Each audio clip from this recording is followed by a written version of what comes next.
Good morning, goeiemorgen, and just look at this. Welcome to the beautiful Juma, and thank you so much for joining us today on Escape to Nature. My name is Lisa, and I will be your waterhole naturalist for the day.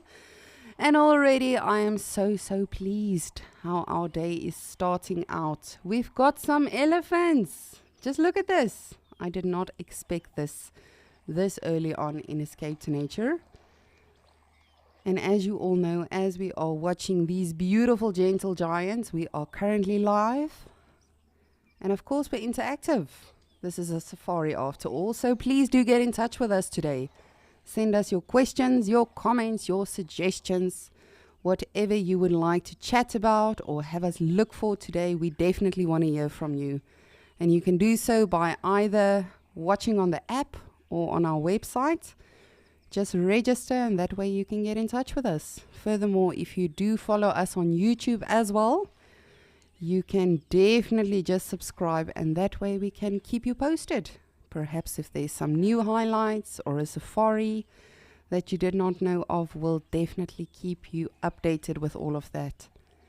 Oh man, but let's just take a quick moment of silence to appreciate this wonderful scene.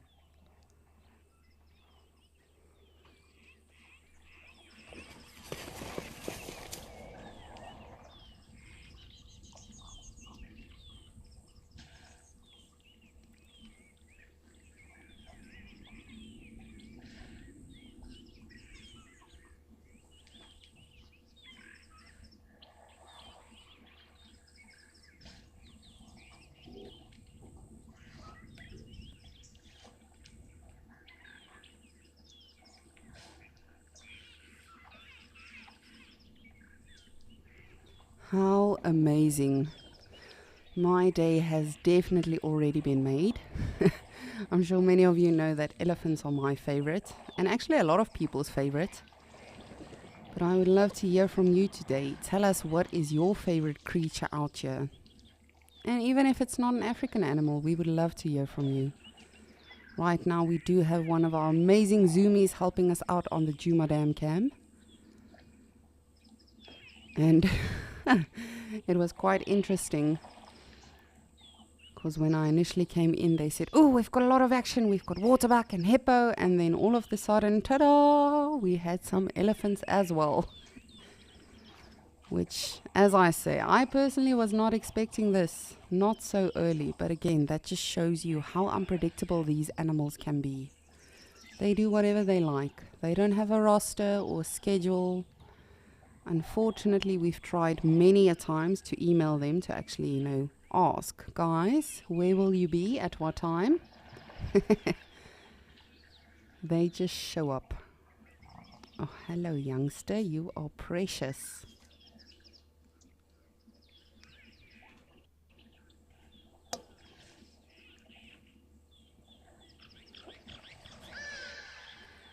But let's quickly take a look at today's weather to see what we can expect in our locations.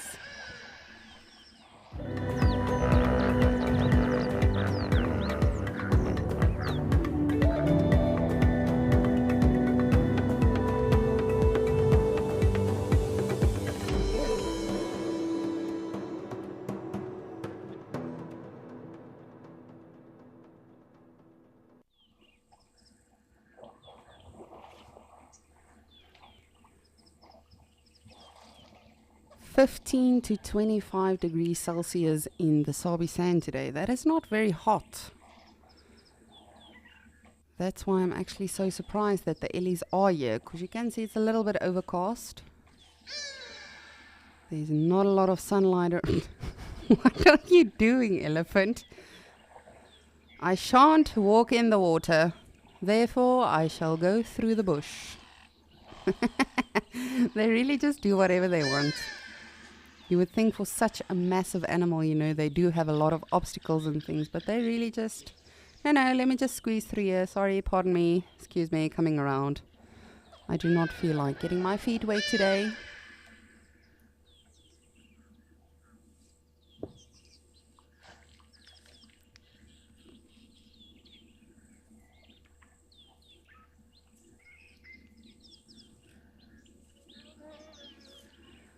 Gina, good morning. Thank you so much for getting in touch with us. Isn't this brilliant?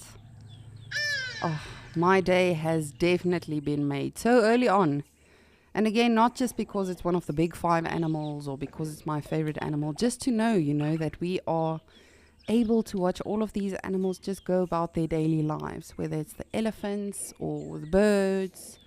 Really, everything that we get to experience on Escape to Nature is just such a blessing. And this is the beauty about all of it. We literally just get to take some time and just sit back, relax. We don't have to rush out of a sighting, especially us on the water holes. We are very, very fortunate. We can literally just have a sneak peek while no one knows. But what a fantastic way to start Escape to Nature, as you say. Ooh!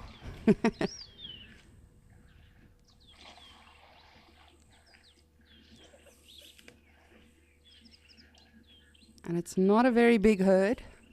There might, of course, also be some other individuals part of this herd as well that are just in the bushes. You never know. I'm surprised that the youngsters are staying behind by themselves. They are not babies. You can see they've got tiny tusks already. I would estimate them probably between 3 and 5 years old. Oh, but this has definitely been such a surprise. My favorite animals, for various reasons. But I can literally just watch elephants all day, whether they are just feeding, drinking water, playing in the water. And I love it when you can hear them vocalizing. Of course, they've got that deep rumble, and that is what they use to communicate. And a lot of people tend to think that it's just the matriarch, that calls the shots. Whenever there's danger, whenever they feel uncomfortable, all of them will be communicating.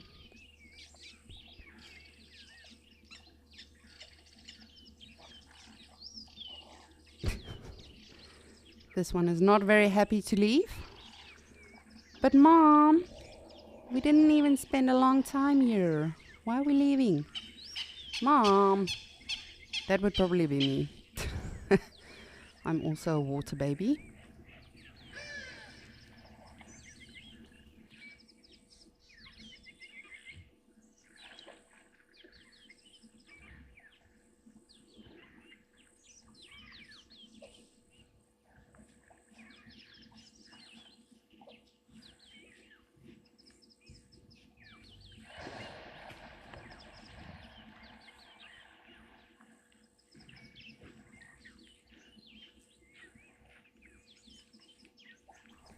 Olivia, good morning. Thank you so much for your question. How can you tell that an elephant is not a part of the herd? It's not always very obvious initially.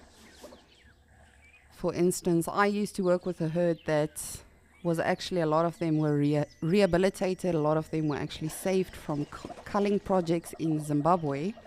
But during the day, they are out in the wild.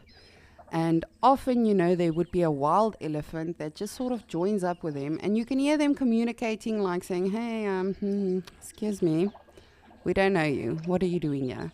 So it's not always initially very obvious. But a lot of the times you will see the dynamics unfolding as well. They'll either be upset, there'll be a lot of vocalization going on, whether it's trumpeting or rumbling.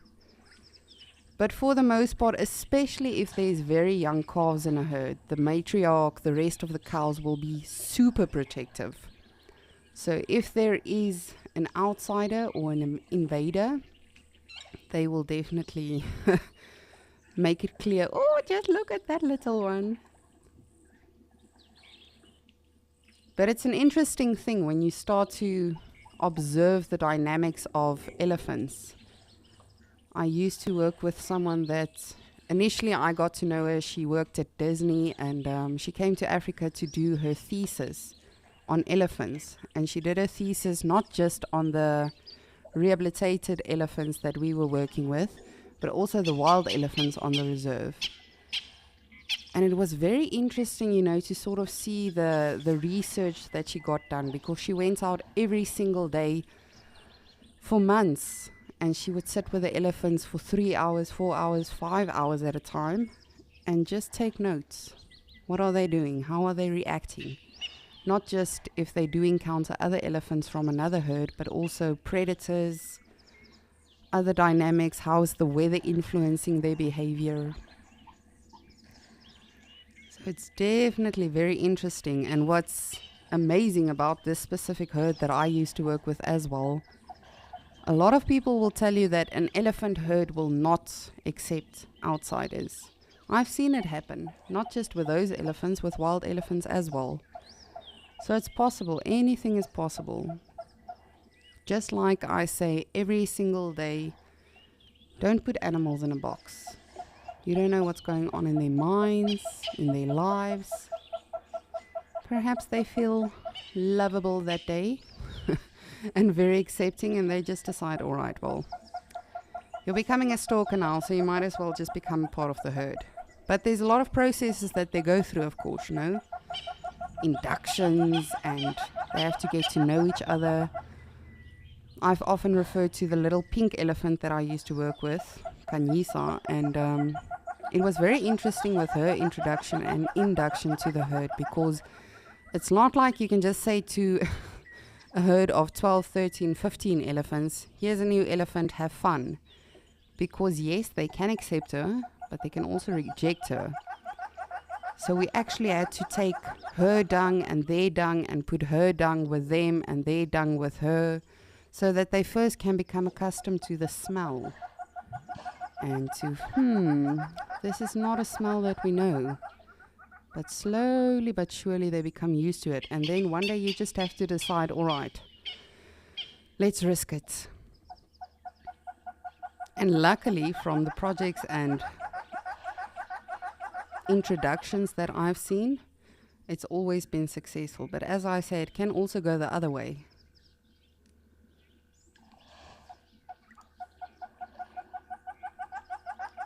Oof, that would have been a perfect photograph. You see what I mean? How incredible. You can always just watch them. Dust bathing, drinking, feeding. They always provide entertainment.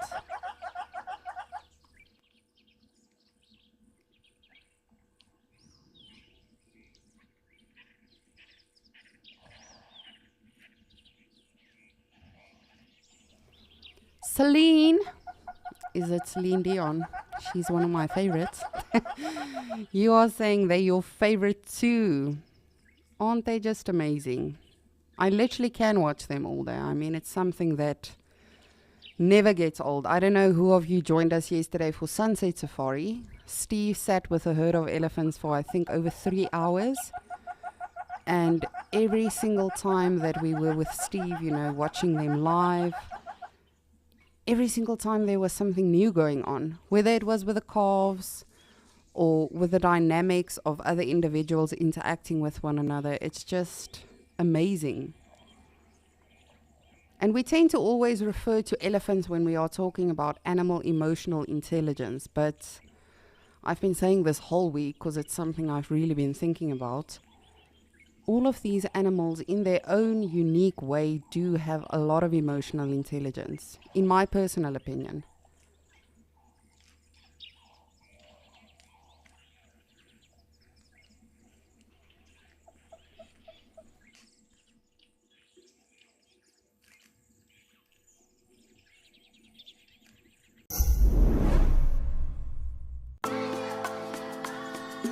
Thanks to our wonderful Wild Earth explorers, Wild Earth Kids is back.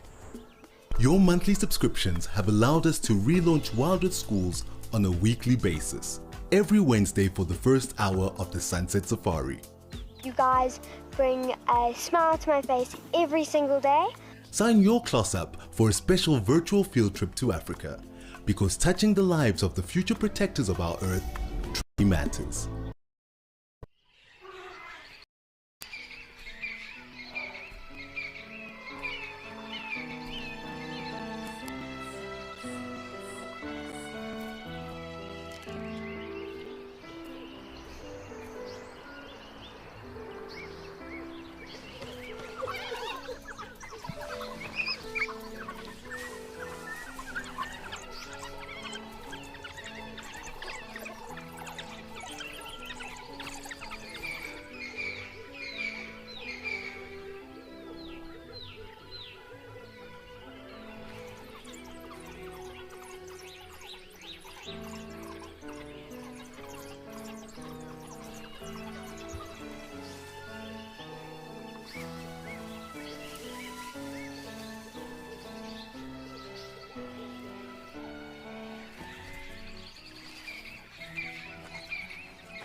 But please do let me know. I would love to hear from you. What makes you tick? What animal out there that as soon as you see it on screen, you're like, yay!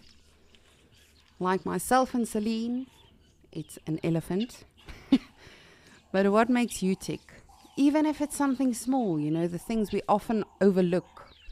A butterfly, a dragonfly, a reptile perhaps, a monitor lizard, something interesting like that. I would love to hear from all of you. Please let me know what's your favorite creature. And again, if it's non-African animal, that's perfectly fine. Wherever you find yourself in the world, perhaps it's just something you really, really love.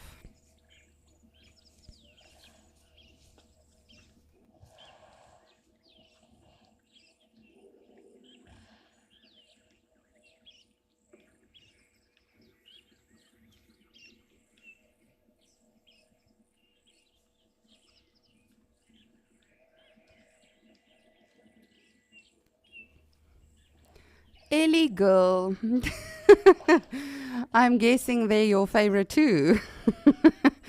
They really are absolutely incredible. I love your name, by the way. Very, very fitting. Oh, look at this. We've got everything here. We don't even have to go to another location today. We're set. We've got the waterbuck. We've got some hippos. From our understanding, oh, there's a little hippo.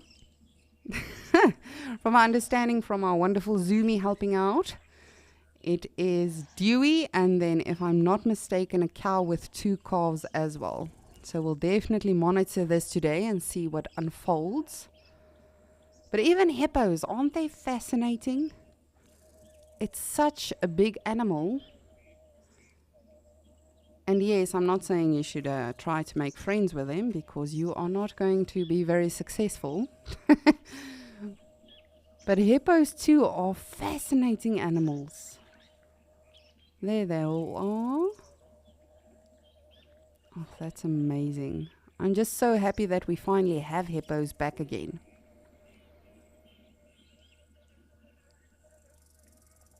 And especially here at Gowrie Dam, because we do get to observe the dynamics and see, you know, how it changes every single day with all of the animals. But I always wonder, what made these, oh, you're so tiny. What made these animals decide from yesterday to today, all right, well, we don't feel like this water hole anymore, let's move on.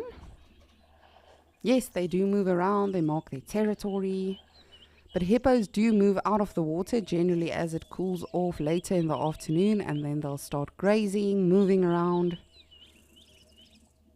But a female like this, and again, I have no idea who this female is with regard to her offspring and who she is as an individual. But do both calves belong to her? Is she babysitting for someone?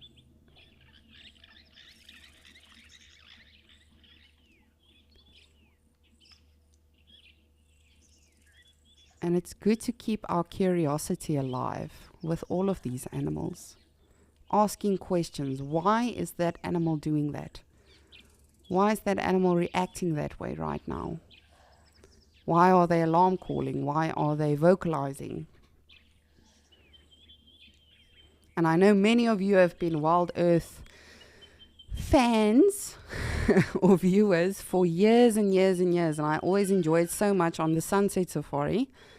Watching the comments come in, and of course during Escape to Nature as well. But it's always so interesting to see that some of you have been watching and following us for years and years and years. Woo! And you never get tired of it. And that is the beauty about all of this. And again, I appreciate you all so much for that.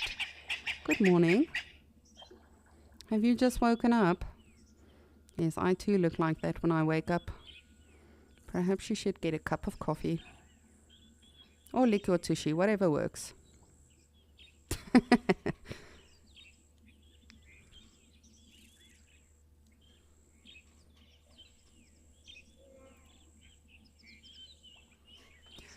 Darcy Miller, oh, I know you love the ostriches. You are always in 7th heaven when we have ostriches on Wild Earth. They are fascinating, aren't they? And for me personally, I don't really have any experience with ostriches in terms of my guiding career. My first reserve that I guided on had ostriches, or actually I think just two, and I remember the one always attacked the vehicles. Whenever you would enter the upper escarpment gate, that ostrich would come for you. And not just the private vehicles, any safari vehicles. So I never really went that direction on safari with guests especially. But they are fascinating, aren't they? And you know, especially when they are doing their mating display and showing off, and when the males are fighting with one another.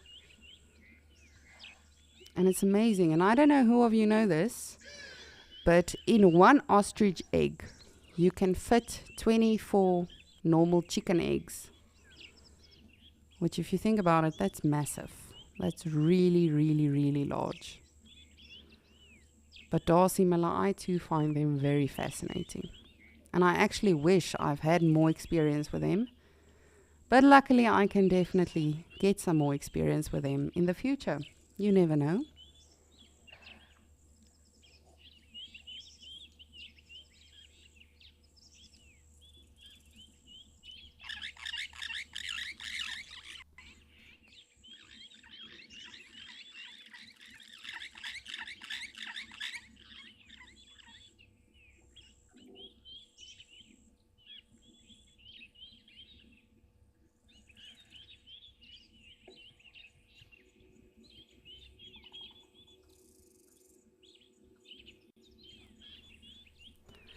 Lenny, I could have guessed that. I know how you love cats. Leopard. Oh man, a leopard really is. I don't think I've ever met a person that doesn't like a leopard. They really are, with all of the guests that I've had. South Africans, Brazilians, people from Germany, people from the USA, really everywhere. That is the one thing that everyone wants to see when they go on safari. Yes, the elephants and the lions and all of that too, but the leopard, because they are so elusive, that's always like the rah-rah thing. And it's been amazing during my guiding career, you know. I've had guests where we've had, during their stay, 8 different leopard sightings. And I've had a guest who literally stayed with us a week long, meaning she went on 14 safaris, because make no mistake, she did not miss one safari. And during 14 safaris, I was not able to show her one leopard. So it really is so incredible when we get to see it, you know, especially on our sunrise and sunset safaris here at Wild Earth. People always think, yay, leopard, Lalamba, Shidulu, Maribs. But I don't think we fully fathom what a privilege it is to see them, because they are so well camouflaged. They are really elusive characters. And if they don't want to be seen, you're not going to see them, believe me. I think probably on every safari, anywhere in Africa, a leopard is sitting in a bush and just sort of watching left to right to left, like they were watching a tennis match or something, and just thinking, ha ha, there they go. There they go again. There they go again. They've got my tracks, but I will not come out. And as I've been saying for such a long time, you know, all of these animals, the hippos, the waterbuck, the birds. Yesterday I got so excited because we saw Woodland's kingfisher on Sunset Safari with Steve while he was watching the elephants, and I thought, woohoo, because one of these days we won't be seeing them anymore. And I know a lot of people have been going, ugh, not the chir again, but as soon as it's gone, you miss it. Just like anything else in life. We become very accustomed to certain people and certain things happening in our lives, and then as soon as it's gone, you're like, oh, I kind of miss that now. I experience that on a daily basis at Ukukoyo.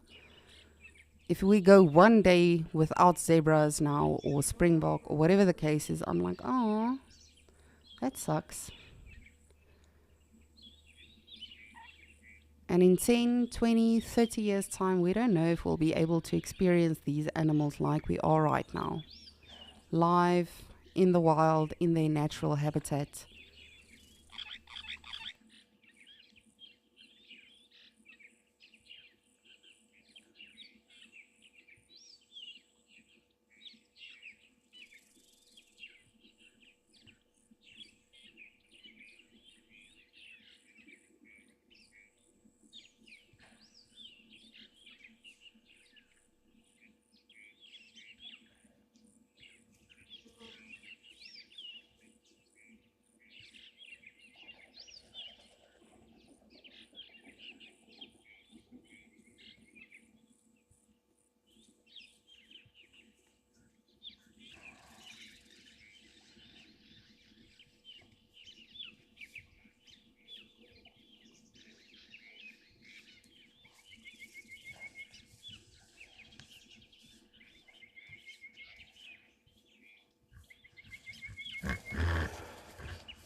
Andrew, the video guy, thank you so much for getting in touch. Snakes, servals, and leopards, and that's just to name a few. Oh, I love those. It's a it's a good variety you have there. Servals, Andrew, you would not believe me. I have not seen many servals in my life. I think I've seen 2 in the wild, if I'm estimating now. 2. I have been fortunate to work with a very, very adorable serval kitten at a rehabilitation center in KwaZulu-Natal. And but other than that, I've not got a lot of experience seeing them out in the wild. So they definitely too are such a treat. But I too love the snakes and the leopards and really anything. I will be very, very brutally honest with all of you. If there's 2 things that I don't have any time for, it's a solifuge, which Afrikaans people refer to as a roeman, and what do you call it? A centipede, an ear crawler, as we also refer to them. I love them, but I don't like them. They can stay over there.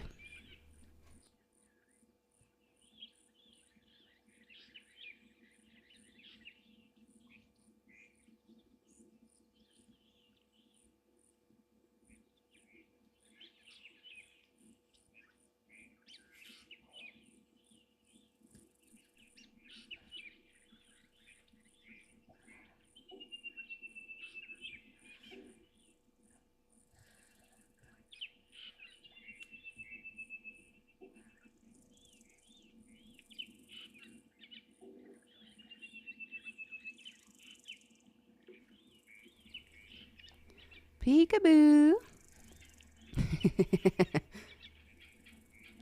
They are really active today. I'm loving this. And again, we should never say, okay, well, the weather is like this, so the animals will be like this. But for me personally, I found in my experience, when it is a little overcast, hippos will be a little bit more playful and active, much like the impalas as well. I'm sure many of you have seen on safari and Escape to Nature as well. When it's sort of overcast, the animals become a little silly. So do I. I don't know why. It must be something in the air. When it's raining or when there's a storm or even when it's just overcast, I don't know why, but I lose my mind. I like it.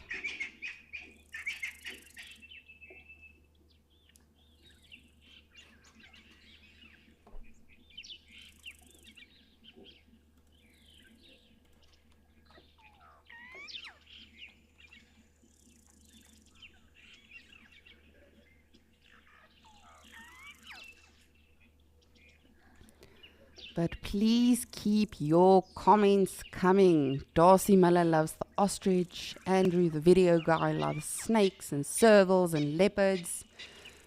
Lenny loves leopards. Ellie Girl and Celine and I love elephants.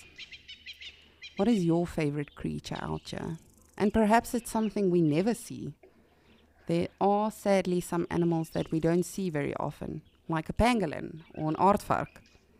Interestingly enough, I've seen more pangolins in my life than an aardvark, and a pangolin is a heavily endangered animal.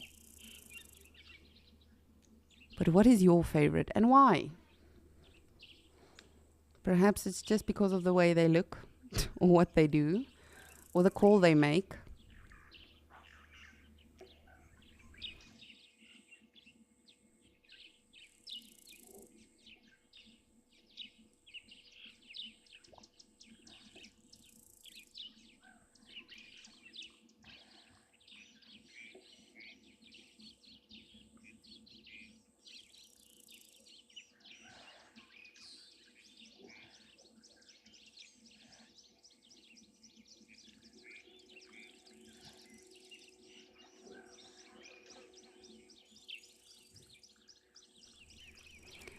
Copycat, you are saying other than the big cats, your favorite is bobcats. Oh wow, you watch them at the Big Cat Rescue in Tampa, Florida. I did not know about that place. That said, I've been to Tampa when I was living in the USA. Man, if I knew about that, I would have gone. But I have seen one, and they are incredible. Unfortunately, it was not in the wild. It was also in a rescue center. Oh, but I love that. Thank you so much for that, Copycat. But cats are fascinating things, eh? But all of these animals. And I mean, for me personally, I'm sorry to say this. I'm sorry if I insult anyone. But I personally believe that all animals are way more intelligent than we are. Whether it's something very, very minute and small, or something very, very big. And yes, when you actually measure the IQ or the intelligence, then a lot of people will argue that. Of course, elephants' intelligence are definitely measured, and people keep saying no, but they are one of the most incredible and intelligent animals. For me, I believe that all of these animals are way more intelligent than we are. When you look at us as human beings, as soon as there's an obstacle in our lives, we immediately, oh, this is horrible, da, da, da, da, da. Where animals, let's say there's a vehicle or a new lodge or something, they just decide, all right, well, that's new, did not see that coming, but I will just live around it. I will walk around it, I will adapt. But that's just my opinion, of course. Perhaps you disagree with me.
Darcy Miller, exactly.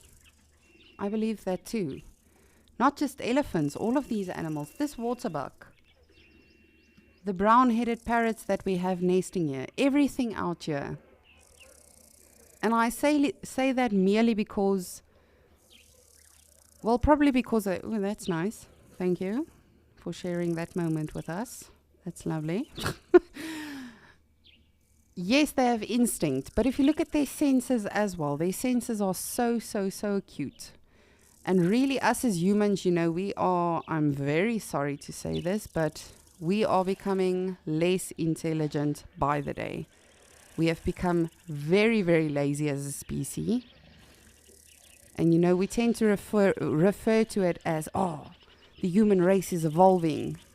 We're lazy. We can now switch on a remote to switch on your lights, or tell something, switch on the TV, switch on the lights, switch on the kettle.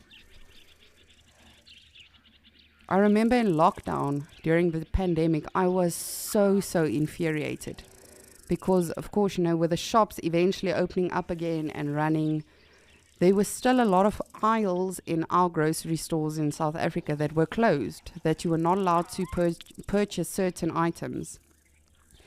And for me, I personally just wanted to buy masking tape and plaster and paint and everything because I was actually busy remodeling my mom's house. And I couldn't buy any of that. However, you could definitely buy a tablet and a phone and a TV. And we're just choosing to be passive. We're not using our senses anymore. We're not using our hands anymore. We constantly have to be stimulated either by a picture or by noise. at Disney, while I was working there, some of the guests would walk up to me and they would actually say, "Tell me something." And I'd be a little puzzled and ask them, "All right, no problem. I'm from South Africa. What would you like to know?" No, anything. Just tell me something. I have a reservation, but I'm early. Just tell me anything for 5 or 10 minutes. About me, about the animals in Africa, about my family, about my culture. What would you like to know? And I always say it's a miracle that I did not get scolded more. But I always made a point of asking people, what do you want to know? Ask me something. What would you like to learn about? Let's engage. Let's have a conversation. It's very rare that we still today, go out for coffee and have a conversation. My better half and I have a rule. We're not allowed to touch our phones when we are out for dinner or something like that. Because I'm sure many of you will agree with me. Nowadays, you go out to a restaurant and everyone is on their phones. Whether it's a couple or family or whatever the case is. And yes, technology is brilliant. I mean, technology is allowing us to do this right now, enabling us to watch animals in the wild right now. But I definitely think there has to be a very fine line.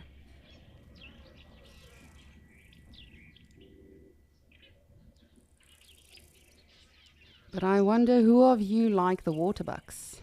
Is it perhaps anyone else's favorite animal? Or what is your favorite animal? Hi, little one. You immediately see the small circle.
Oh, we've got a little bit of sunshine coming out. It'll be interesting to see. Are the animals going to stick around? Will they be heading into shade? But as I say, 25 degrees Celsius is actually considered cold in the Greater Kruger.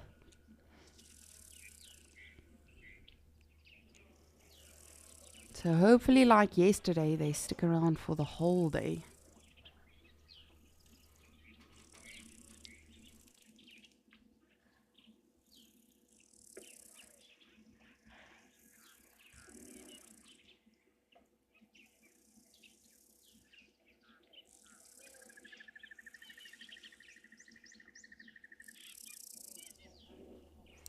All right, why is everyone deciding to do their business today? Oh, just look at those tiny dung balls in comparison to the female we saw earlier on.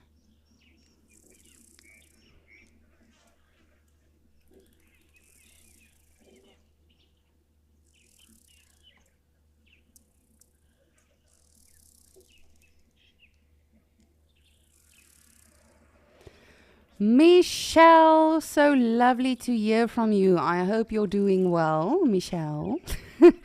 You are saying the rhino and harpy eagle. See, that's something I don't have experience with, a harpy eagle. I know what they look like more or less, but I don't know anything about them. And this encourages me. Ooh, what do they do? What is their mating display? What is their social structure? But of course, rhinos, they are just beautiful. absolutely phenomenal creatures, and I know I don't have to tell any of you the crisis we are facing in Africa with regard to them being endangered and all of that. What are those? Are those locusts of some sort? What is you?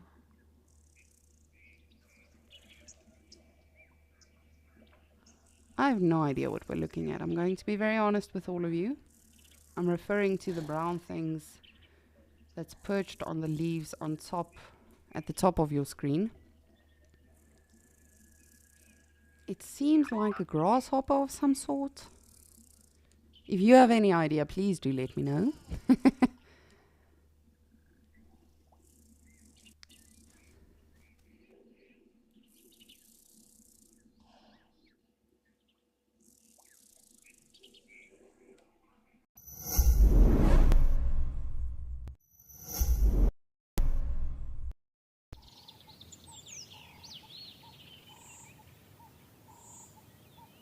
Here on Wild Earth, we're on 25 different platforms globally, and we're looking at each of them to see what is the best mix for the future.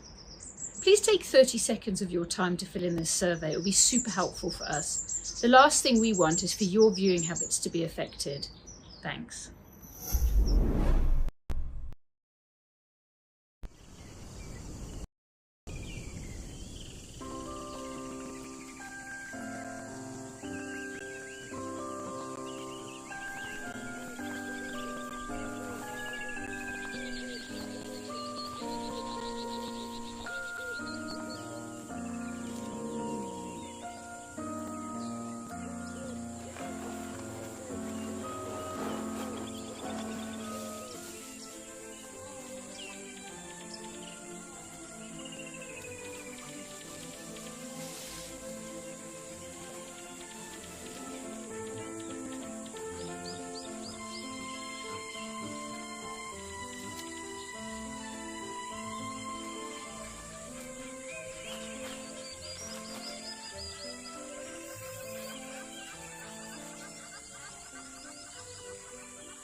Oh, hello, beautiful. We love seeing your face. But speaking of which, I'm going to send you over to Madikwe so you can see Lauren's face.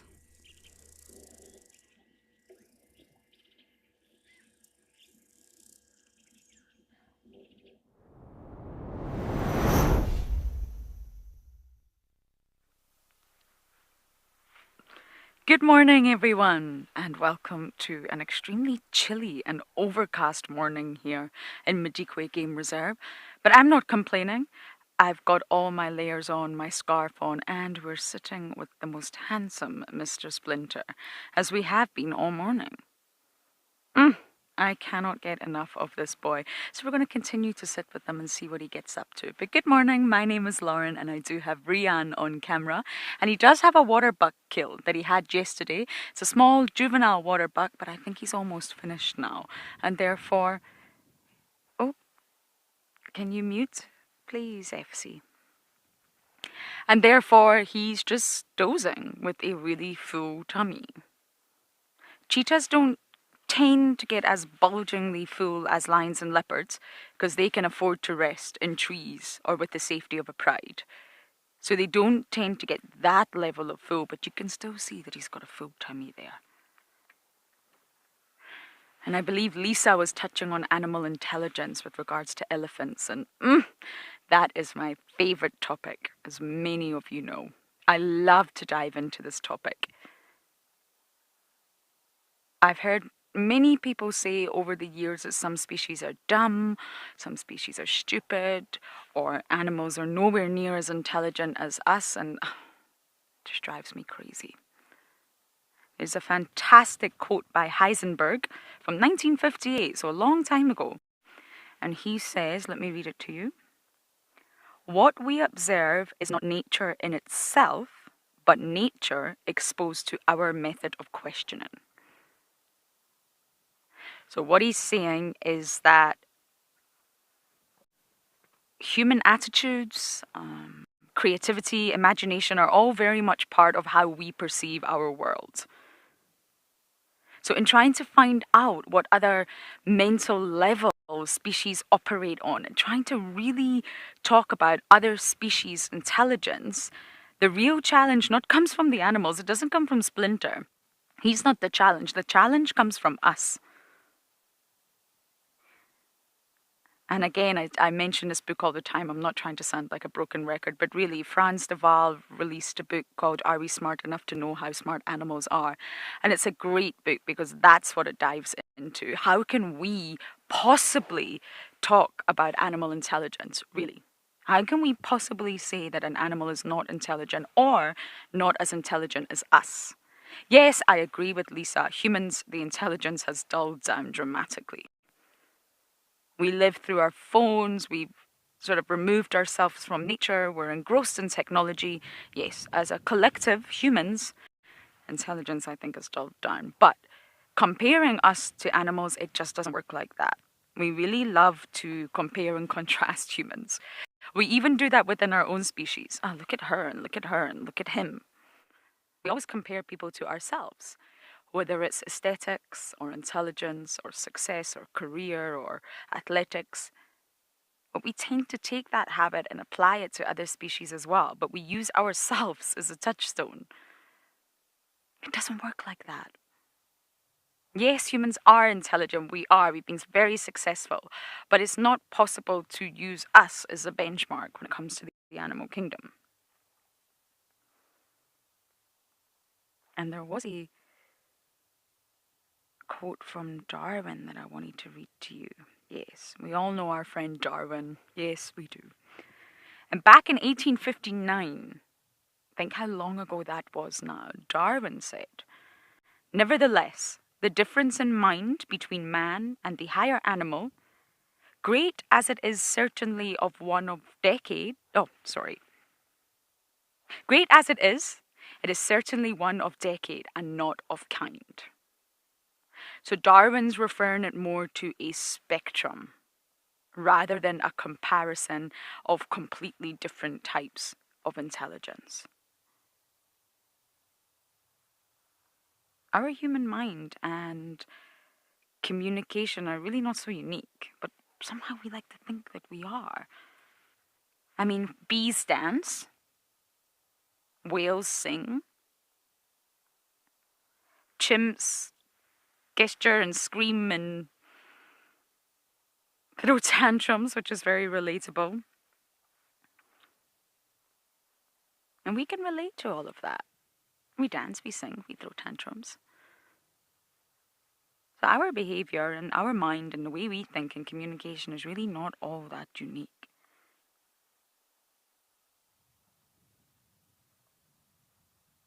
And there are honestly so many theories when it comes down to animal intelligence.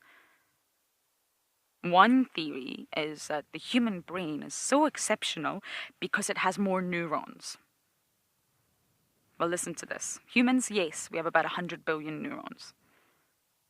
Chimps, they have about 30 billion neurons. Okay, not as much, but still a lot. A mouse has 0.07 billion neurons. An elephant, like Lisa was talking about, has 260 billion. That's almost 3 times the amount of humans. Wow. Is that the correct marker, though? Does intelligence really boil down to the number of neurons? Maybe, maybe not.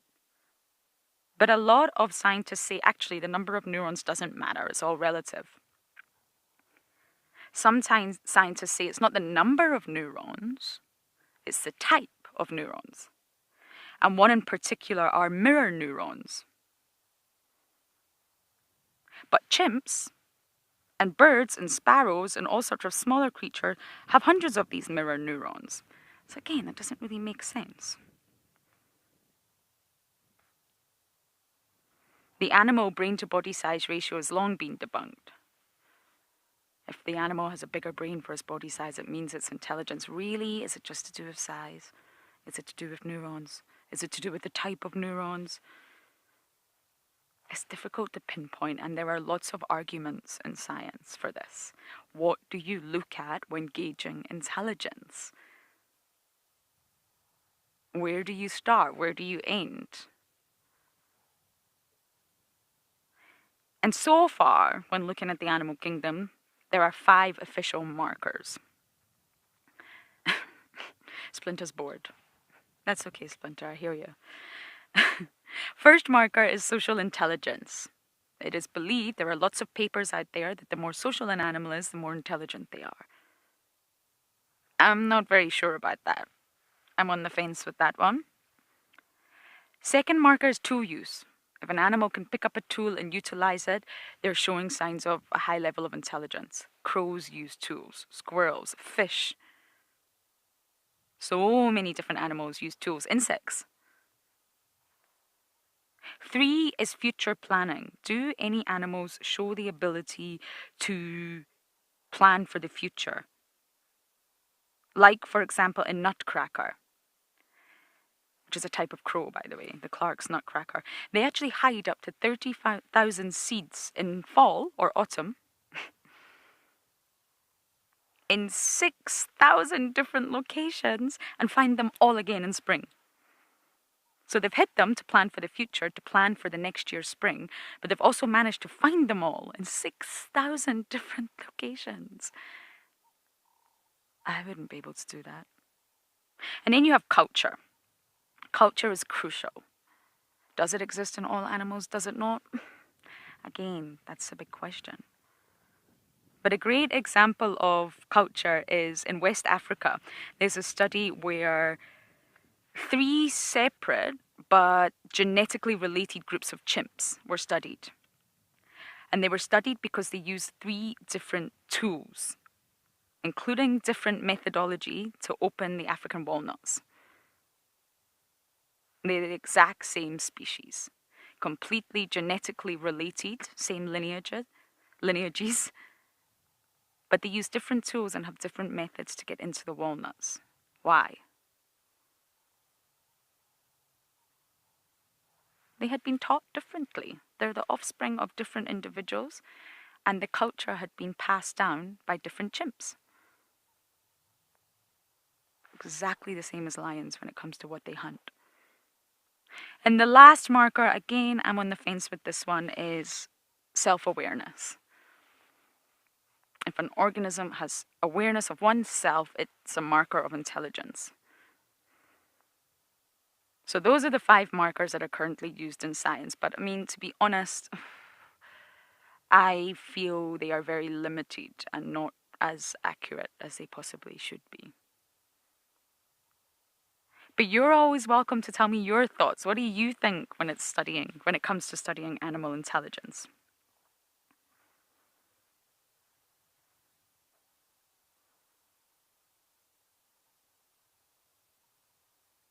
We can go really, really deep with this topic.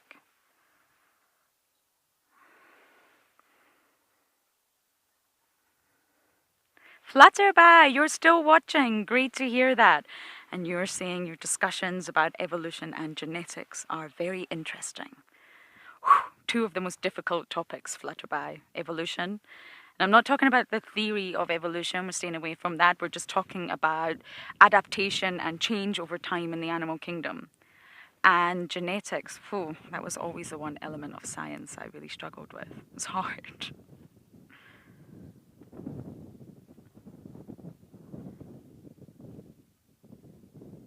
The more time I spend with animals, and I've been blessed enough to spend a lot of time in the ocean, 8+ years working in the ocean, and on land in many different environments, you really start to become aware of things through observation that cannot possibly say you are more intelligent than these beings. We live a different life, yes, a very different lifestyle.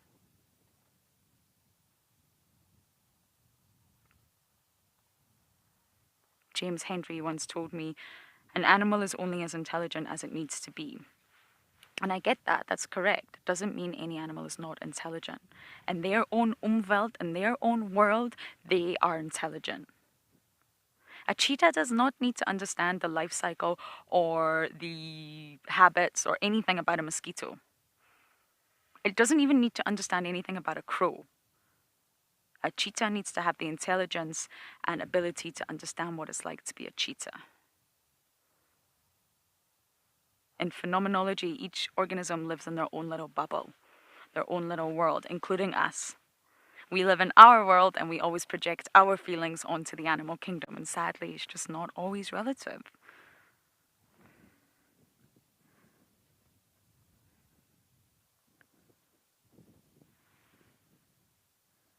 We get asked a lot, what do you think are the most intelligent animals? And I just don't think that is possible to answer.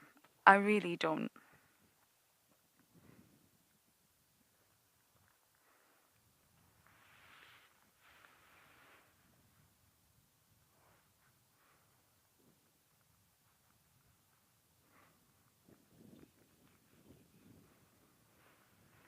Our darling Splinter has turned away from us. But you know what? He keeps tossing and turning the whole time. There's actually no point in us moving the vehicle. He'll turn back round again for sure. Look at his elongated body.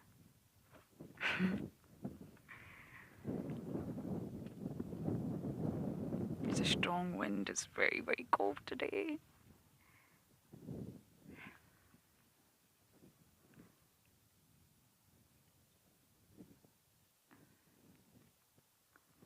Andrew, the video guy, you're saying such a lovely sighting of our favourite cheetah, Mr. Splinter.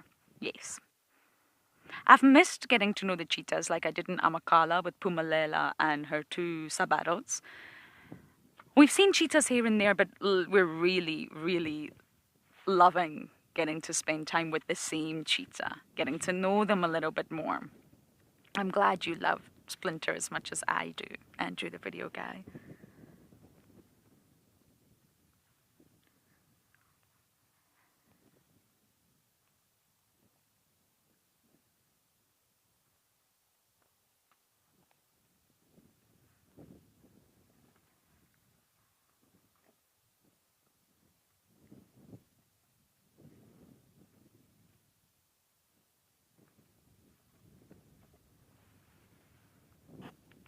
This really feels like a winter's morning.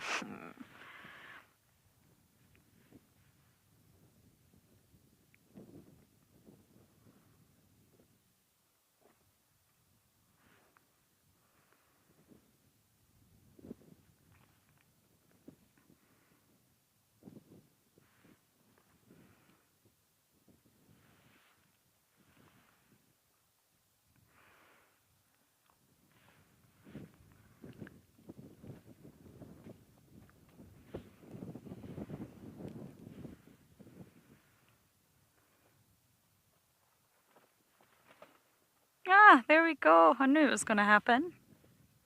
The king of roly-polies.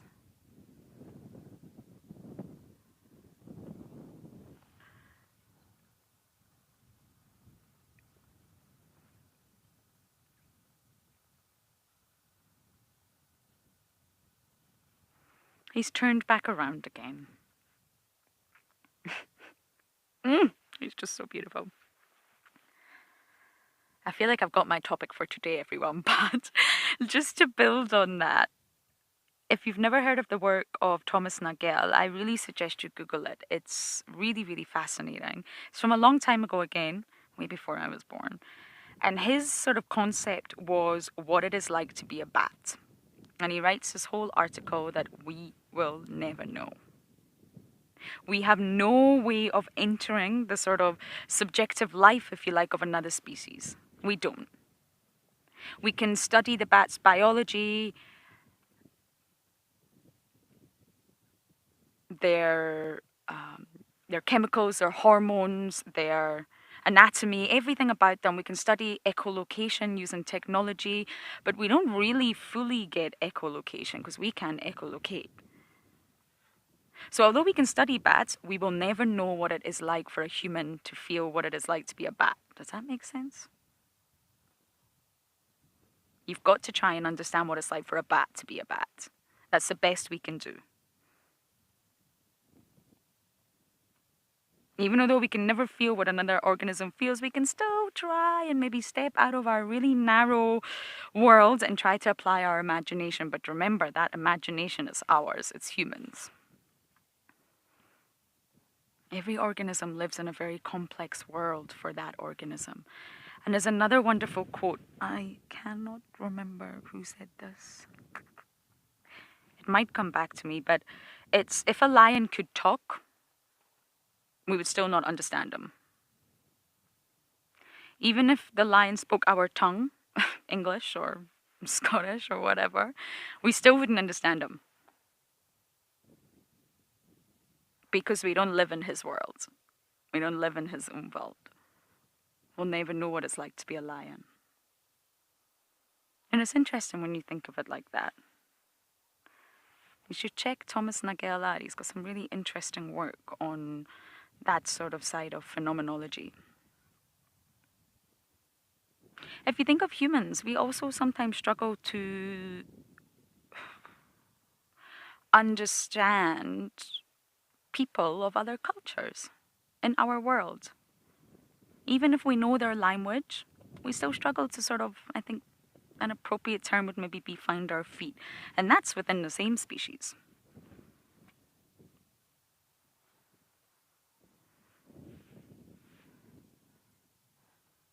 It's a very complex world, and I think to try and simplify it is foolish.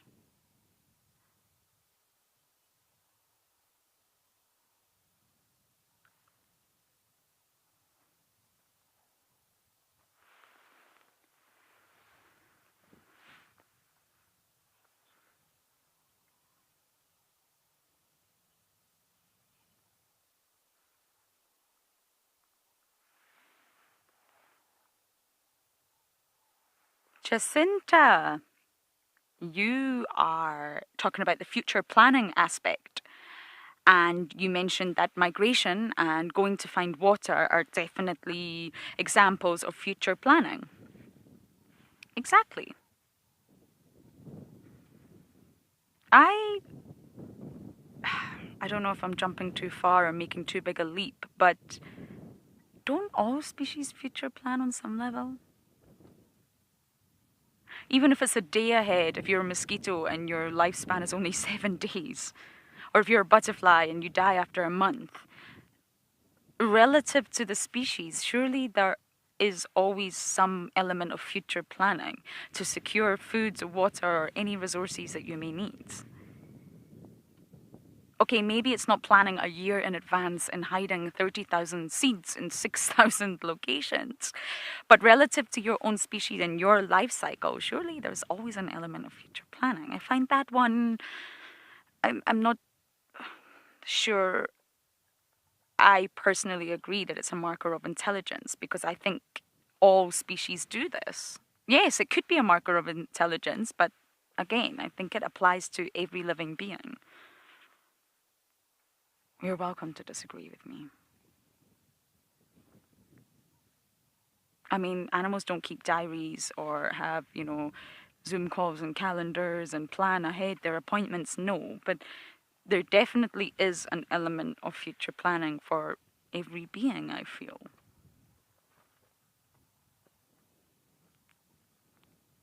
And it's really hard to imagine that flat fishing spider that's been on my room and not moved an inch or even a centimeter for the past 10 days has any future planning, but I believe in some regards it has. Even those web building spiders, aren't they building a web to secure food for the future? Oh, it's complex. I'm sure Splinter has more knowledge on this than we do. I bet he does.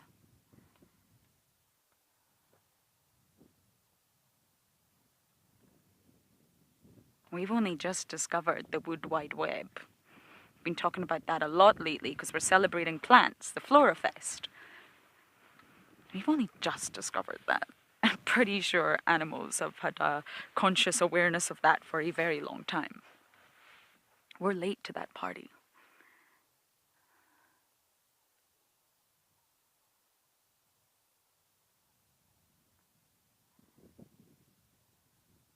And although Splinter's not doing very much, we can learn so much from being with him.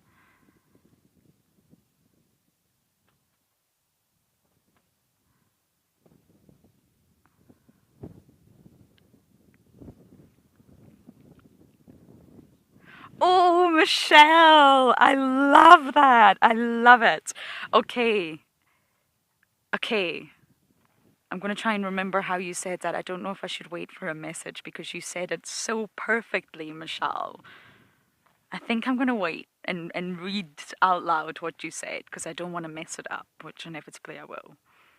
FC will send me a message.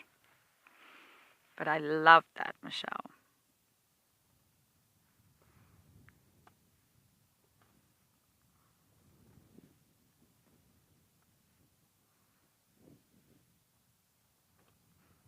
Okay. Michelle said, self-awareness is subjective. Agreed. Humans with vision can recognize themselves in a mirror. But Michelle says most humans are incapable of recognizing who they are. Animals know who they are. Ah, Michelle, you've just blown it out of the water. You've said it way better than I could. I completely agree with all of those points.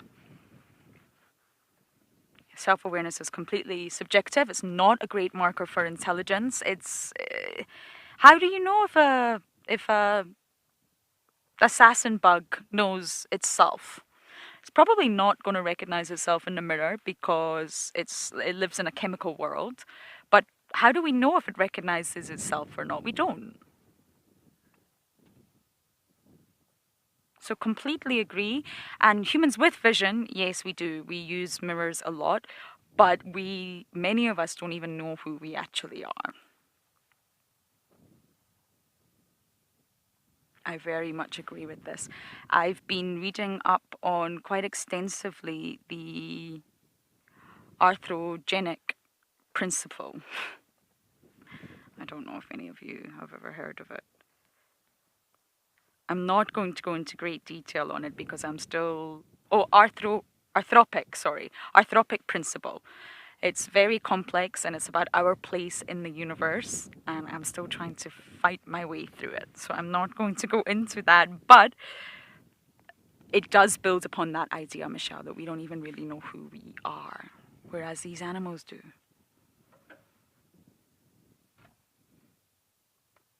Completely agree. I love hearing your opinions, though. Keep them coming. Even if they disagree with me, that's okay. At least I started this conversation. I've just rolled with it because I love it.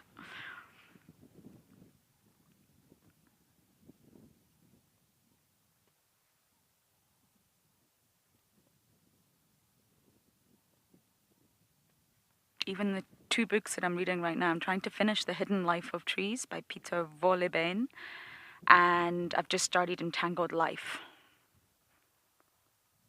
And it's all about intelligence in ways that we could never imagine. Intelligence of trees and intelligence of fungi. I recommend them both. Entangled Life is by Merlin Sheldrake. I didn't think I would ever read a book about fungi, but hey, here we are. It is the International Day of Mushrooms today.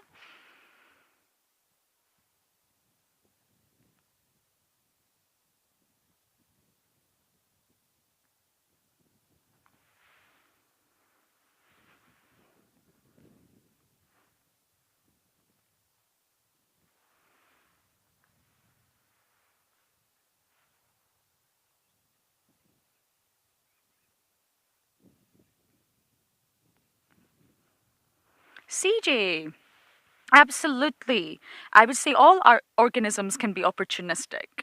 Survival out here in the wild is tough. It's cold, you gotta find your own food. Most animals will seize opportunity, of course, survival. But that doesn't mean there is not future planning involved at some point in their life cycle.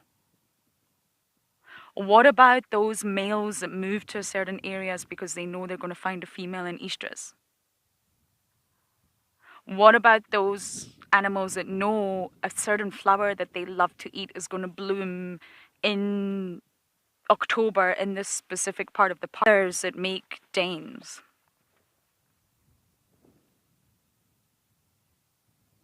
What about any animal that moves and migrates? That we've touched on migration, that involves future planning. What about those animals that build nests? They're building a nest for the future. They're creating something. They're planning something for their offspring.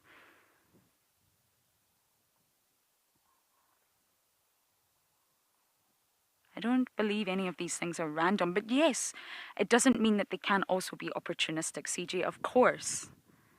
You can't be a perfectionist out here and only eat the kills that you kill. No, of course not. You're going to stumble across dead animals, you're going to stumble across carcasses, and it's opportunity, it's food, survival. I just mean that in every organism's life, there has to be, in my opinion, some element of future planning with regards to some part of their lifestyle, while it's reproducing, while it is hunting, or rearing. I don't believe an animal just wakes up and is a sort of stimulus response machine that was once believed and just goes about their day monotonously stumbling across food, stumbling across water, mating randomly. I don't believe that. Even in insects or crustaceans or mollusks or jellyfish. Jellyfish is a tough one to get your head around, but I just believe there has to be some element. Even coral. Coral is an animal, even although Apple put the coral emoji in with the plants, which is horrifying. It's not a plant. However, coral is part of Cnidaria, the jellyfish family. They're related. And it's very difficult to visualize coral, especially hard coral, as an animal because it definitely doesn't look like that. It looks like a rock. But corals, they all spawn together so that all the gametes, all the eggs and sperms can meet and create new polyps, can create new coral. If one sort of released its gametes one day and then 3 weeks later another one, then three, it's going to be random. And the mix of genetics there is going to be very low. So all the corals on a reef generally tend to spawn together so that all the genetics can mix and create new offspring. There has to be planning in that. There has to be an understanding collectively of all the corals on when to spawn. There has to be preparation, development of the gametes, and then to know when to release the gametes. Is there chemical communication there? How do they all know how to spawn together? Maybe that's too abstract an example, I don't know. But I don't believe that it's just random that they all spawn on the same day. There's an intrinsic knowledge there, there's planning.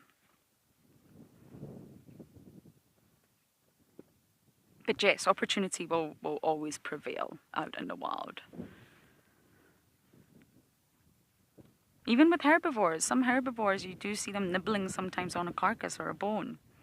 Hippos have been known to eat dead animals and they are vegetarians. There's opportunity.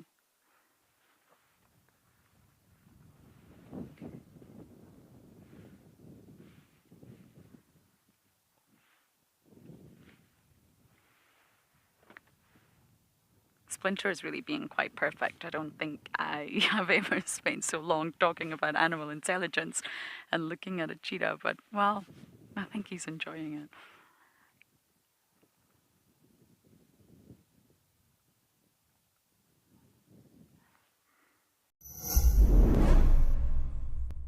Flora lovers? Don't miss Wild Earth's botanical pinnacle of the year. Join our resident botanists, Steve and Trishala, for the Flora Fest. 3 afternoon drives from the 13th till the 15th of April, celebrating Plant Appreciation Day and Day of the Mushroom. Wild Earth, it's in your nature.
I've never understood how sleeping with your head up like that is comfortable, but apparently it is.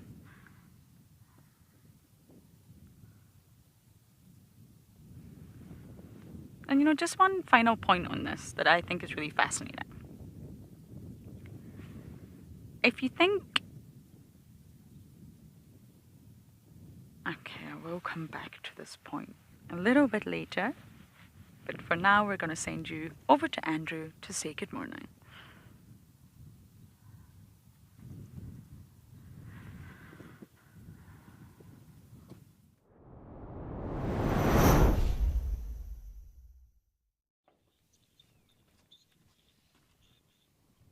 Thanks, Lauren. Again, you've got cheetah. Very good, very good. Yeah, good morning, everybody. Welcome again to our lovely game reserve, Amakhala, on a nice, warm, sunny day. We are very happy with the temperatures. It's just warming up and warming up, and we're having a good day so far. I hope you're all well. My name is Andrew, and I have Morgan behind the camera. Yeah, I must tell you what happened yesterday. Myself and Morgan, we saw something that I've never seen in my life, a black-footed cat, also known as a small spotted cat, if I'm not mistaken. My first time in my entire life seeing that animal. Sadly, we couldn't show it to you. It was already at the end of the show. But yeah, no, definitely hyped up about that. And last night, I must say, I barely slept. My first sighting of a black-footed cat in my entire life, traveling the bush. So yeah, it's always nice to get new things and see different things. Okay, so we are at the plains over here. We're just looking around just for any animals that might come around. Yeah, because of the drastic weather change from the last few days to today, which is a very hot day or a warm day, Yeah, most of the animals have hidden away for now, but makes us think that they might go for water at some point, and maybe later on this afternoon things are going to spice up very much. Let's just see what we see out here.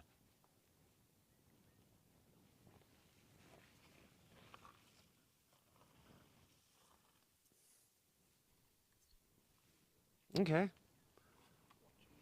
Yeah, kudu watching me, eh, Morgan? Morgan has spotted a kudu. Is it gone now? Just like that. Yeah, let's give it a bit of time. Maybe this kudu will come out. But this is actually a great place to see kudu. We're right next to the dune thicket at the moment, and kudus, they do enjoy the transitional zones. So they like to sort of have the thickets nearby, and they come out into these open areas over here on the plains, and they spend a bit of time here. But yeah, I must say, some of the best kudu sightings I have seen is at Amakhala. There is plenty of kudu out here. But it's very interesting, in one of the neighboring game reserves that I went to for a while, you very seldom saw kudu out there. And definitely made me appreciate the kudus here in Amakhala a lot more.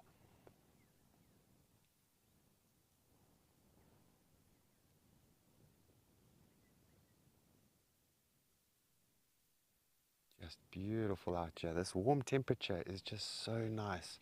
We've been waiting for this, but tomorrow is going to be a 35-degree day.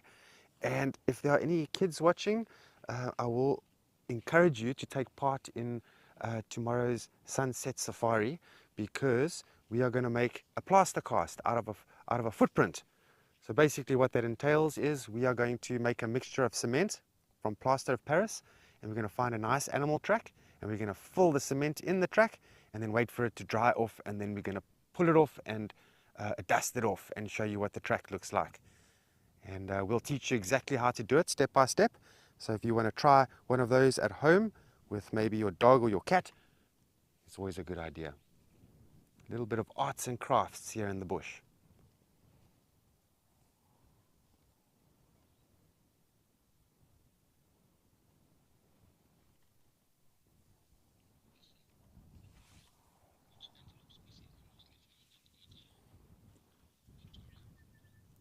Hello, Victoria. Thanks for your question. The most common species of antelope, I would say, is going to be red hartebeest out here. Yeah, we see a lot of them actually. Impala is also quite common, but not nearly as much as a red hartebeest. And then if you go into the basin, there's actually quite nice big groups of blesbok antelope, and they're also pretty common out here. The most least common antelope to be seen out here, I would say bushbuck. Not sure if blue duikers are out here. I would imagine they are, because they are coastal animals. But bushbuck I've only seen here maybe about 10 or 15 times over the years.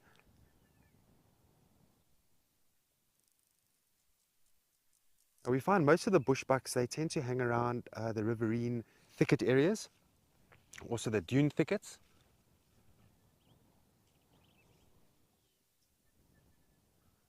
And there's a few in Nyala on the reserve as well. Also, they're not common at all. But if you go to some game reserves, you'll find that maybe Nyala antelope are fairly common.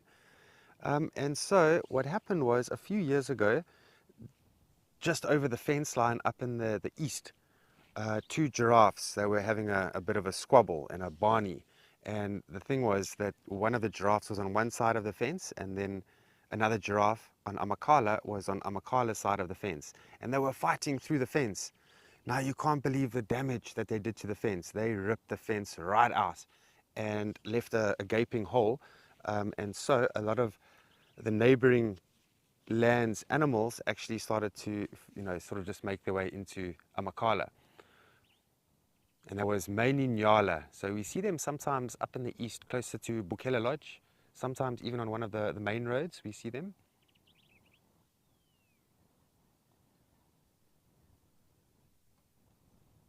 But I haven't seen them in a while. If we get to Nyala, we'll definitely show you.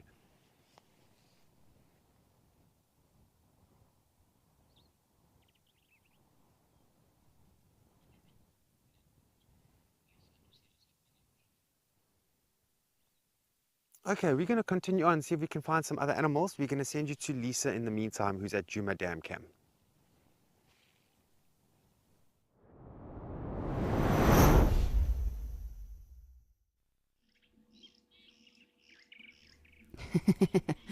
Thank you, Andrew. The hippos are playing hide and seek with us. They've just come over to this area in the waterhole. And I mean, of course, they are perfectly entitled to do that. Animals can move around wherever they like. It is not always about our viewing pleasure. But as you can see, they have become a little bit more peaceful and calm. Probably just going to be taking it easy for the rest of the day. And then as soon as it cools off later this afternoon, they'll start moving around, come out of the waterhole, graze. And you never know, perhaps tomorrow morning they might be gone. All of them. We never know. At my previous lodge, it was so interesting because we also had a man-made waterhole in front of the lodge. And often there'd be a hippo in there, and the guest would not believe us when we told them. And literally, it was the waterhole itself was probably, 5 or 10 meters away from the actual viewing deck, which had no fencing or anything to create a barrier. And then as soon as the guests go down for lunch, they realize, oh, all right, there really is a hippo here. Because they can be so sneaky. They can hide behind a log. This particular hippo that I'm referring to, he loved to be outside the water during the day because there was a lot of shade provided. And the actual soil around the waterhole kept moist. So he would just go chill out there for the day and then come back into the waterhole or move around. Of course, it was an actual lawn, so he loved it. In human terms, he really destroyed the lawn. But of course, he was just having some lunch. Hello.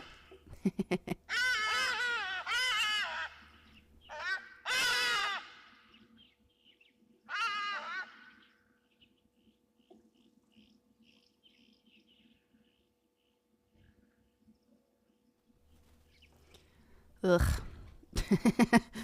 Our beloved Hardie-Dars. And I don't know who of you have spotted it. We also have a water monitor lizard just on the log at the back where the hippos are going to now. And I wonder if they smell each other, if they are aware of each other's presence. Surely they must be.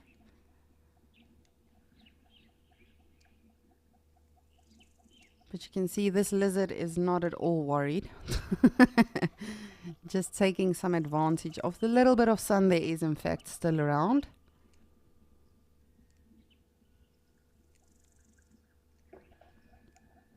But this was my very first creature that I saw when I was on drive with Tess. Not for too long though. Unfortunately it moved off. Yes, you heard me correctly. Someone like you. You never know, it might have been you.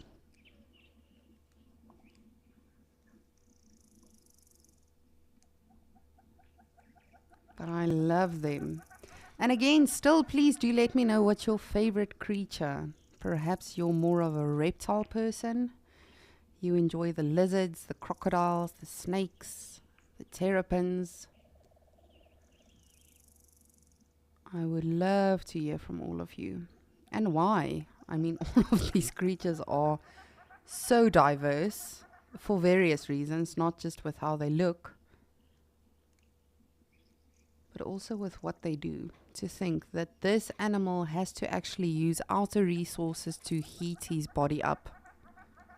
He or she, I have no idea what it is. Whereas hippos, waterbucks, elephants, those are mammals and they can regulate their own body temperature.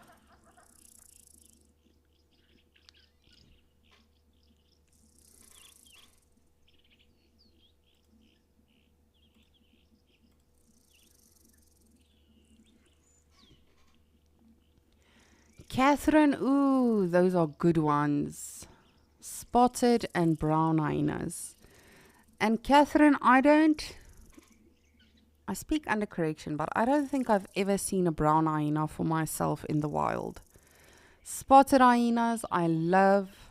I know the other day in Madikwe, Lauren had a brown hyena. It was brilliant. I could not take my eyes off the screen. But I definitely agree with you on that one, Catherine. As I said, it's difficult when people actually ask me what's my favorite, because all of them are for various reasons. But I too agree with you on that one. For me personally, I love them due to the fact that they are the recyclers of the bush. They clean up everything. They are crucial and very, very vital to the ecosystem. Well, hello.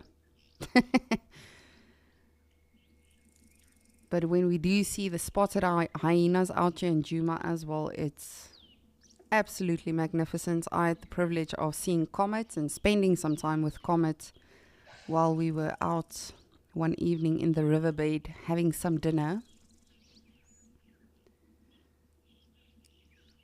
And we were actually having a discussion, my aunt and the head of anti-poaching as well, with a lot of people, they have a really bad reputation, hyenas, just because people judge them. They think, oh, they are these horrible animals. My aunt was specifically saying it's an animal you cannot trust. And I said, yes, but at least you can't trust them. With other animals, lions, leopards, for me personally, I've experienced, they can be unpredictable at times. Whereas a hyena, you can always sort of expect them to be up to something. But I too love them, Catherine. They are beautiful animals.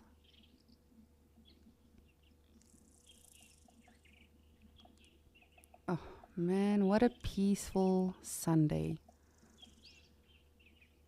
The animals just taking it easy, the birds calling, the hardy-does making noise.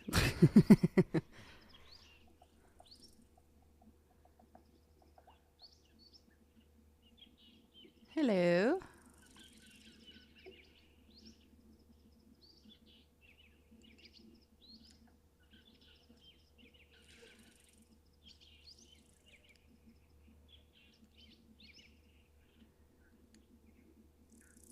And it's amazing when you start looking at the various abilities that animals have and how well designed and adapted they are to their environments. A hippo, that's an aquatic creature, being able to actually go underwater and stay underwater for quite a few minutes. A monitor lizard, if none of you have seen how a monitor lizard actually looks for food and everything, definitely go research it. It's very interesting. But all of these animals, something as big as a hippo, a buffalo, a rhino, an elephant, you would think that they are these large animals and they're probably very monstrous. And hippos can be omnivores, but for the most part they are herbivores. They feed on grass. They are our natural lawn mowers.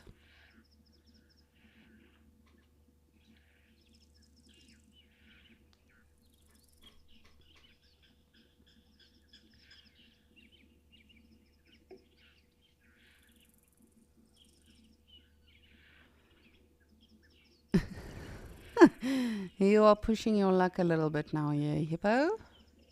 Excuse me. Move up. Excuse me, a little bit more. Dutch girl, you are saying you love the African wildcats. Oh, they are spectacular. I assume Tingy is your cat at home. But they are phenomenal, yes. I've had some beautiful African wildcat sightings out in the wild as well. Unfortunately, the African grey parrot that I used to have at my previous lodge actually got caught by an African wildcat during the pandemic. But again, that cat does not know, ooh, perhaps someone loves this bird. Perhaps it's got a relationship with people. That cat is just seeing the bird, thinking, there's a lovely meal. Just like yesterday, I was referencing, African wild dogs and jackals that move through farms and things like that. A lot of people get upset because the livestock get taken out, but at the end of the day, that animal does not realize what they are doing. I think the hippo definitely smells this lizard.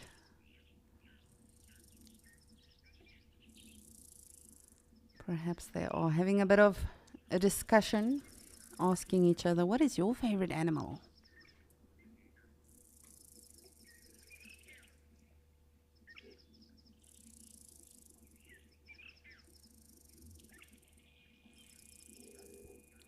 So playful. And the one thing that always breaks my brain is when you look at the size of a hippo, and if you look at something, oh, you're so tiny.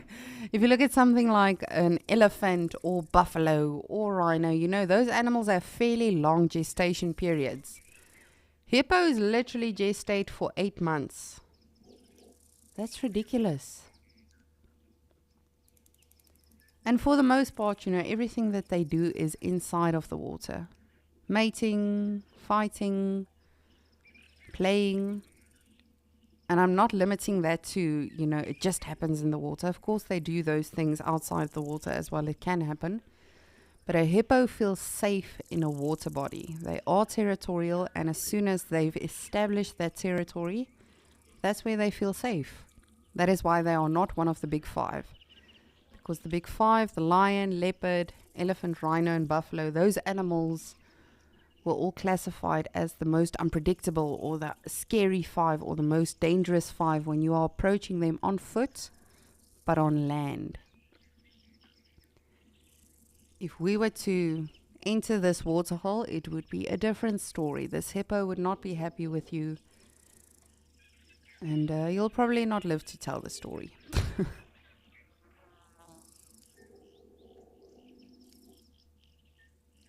But as long as you leave them alone, and that goes for all of these animals. I've always said that, not just as a guide, but even before then. If you respect an animal, they'll respect you. You have to read an animal's behavior, read the circumstances. Is it an injured animal? Is it an old animal? Is it perhaps a mom that's protecting her offspring? But wherever you find yourself in the world, whether it's in a national park or a rehabilitation center or a rescue center or on a private game reserve, we always have to respect these animals because they are not doing anything whatsoever to disrespect us. If anything, they are going out of their way just to adapt to everything crazy that we keep doing on a daily basis.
Andrew, the video guy, you are saying hippos are deceptively fast when they charge. Anything out here is deceptively fast when they charge. But yes, hippos specifically, as you say, I mean, they can average about 36 kilometers an hour. And if they are really going at something and they are really upset, they can cross 10 meters in 1 second. I mean, that in itself is scary enough to to motivate anyone not to take chances with them or try to provoke them. And a lot of people also think, oh, it's because hippos eat people, you know, they are the most dangerous and the deadliest animals in Africa. No, it's literally because of that speed you are referring to, Andrew. Like you say, deceptively fast. And when they do feel provoked or they do feel threatened with regard to their waterhole or their territory, they will charge at something. And if you are in their way, you are unfortunately going to become trampled.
And often the thing with hippos as well, when they are in fact on land, let's say busy grazing or something, and you are not informed of their presence or aware of their presence, and you accidentally do bump into a hippo on land, for the most part, they are just going to get back into the water, because again, that's where they feel safe. But as I say, if you are in their way, as Andrew, the video guy, now also referred, being deceptively fast. I mean, if an animal crosses 10 meters in a second, there's no way you are going to outrun it or give way in time. And it's all about instinct. It's not about wanting to kill a human being or anything like that. It's about protecting themselves, feeling safe again. I know one of our viewers asked yesterday, I think it was Starbuck, do animals experience fear? Definitely. Even something like an elephant or a hippo, these massive animals, surely they must feel fear. There is that reaction when they've got that fight or flight or freeze reaction or instinct. There must be something that drives them to that. And for me personally, I think it's fear. Or perhaps it's just the feeling of being unfamiliar, encountering something that they are not sure what the outcome will be.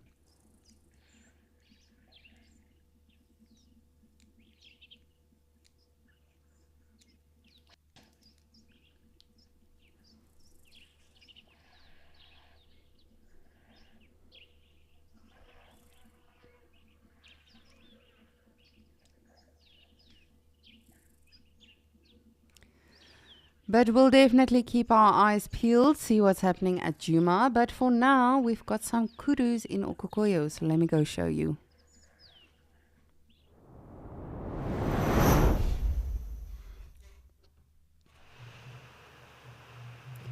Good morning, lovelies.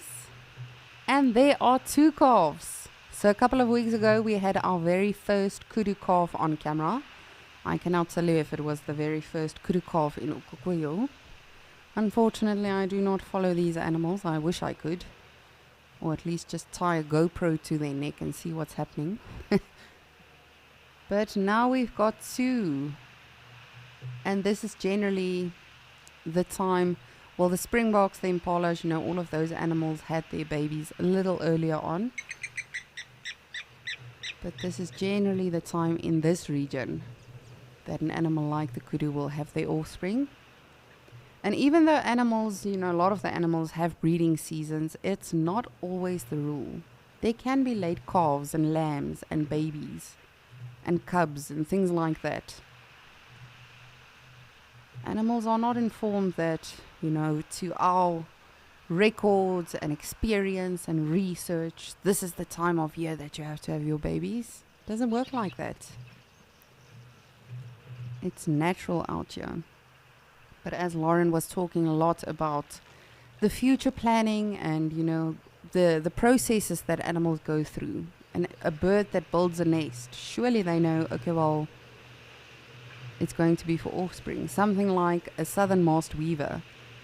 building a nest first, trying to impress a female, and then only reproducing. It's rather impressive if you think about it.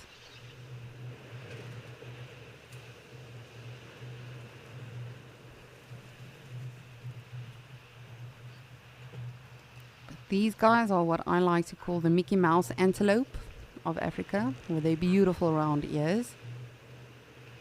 Oh, hi friend.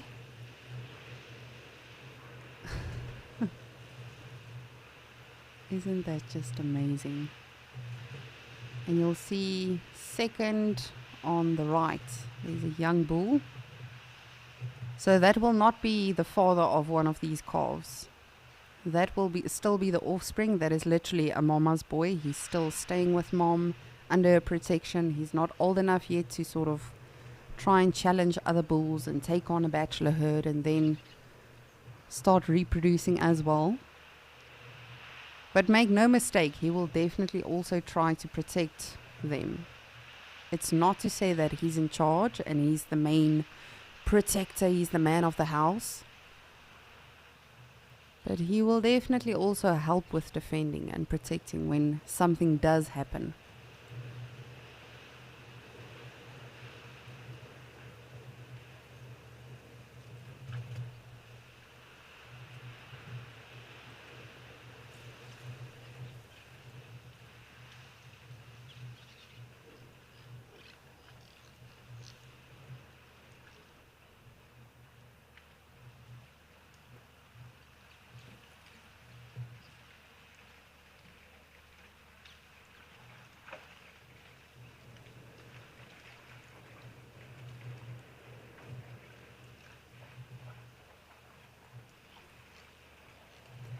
Andrew, the video guy, you would like to know, is this a good birding site? I would say definitely.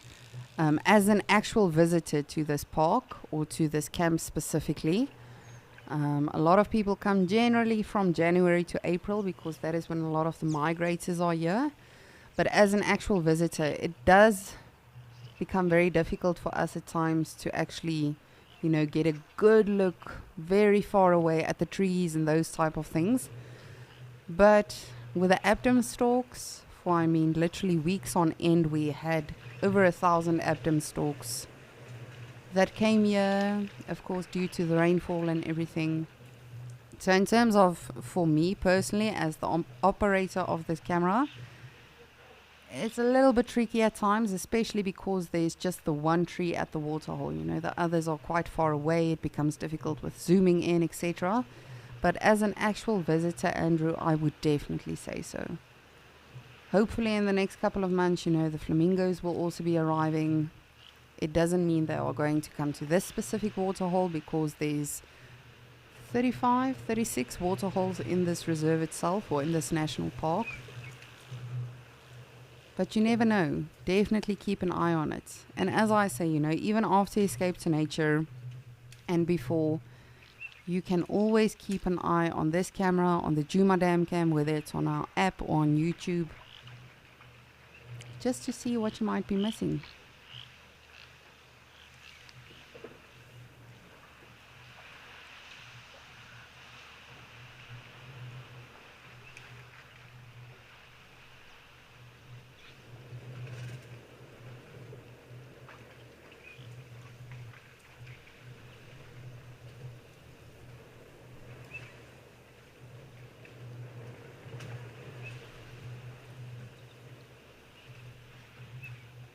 I myself have definitely seen some incredible birds here. The bee eaters as well, when they were migrating. I've seen some phenomenal eagles.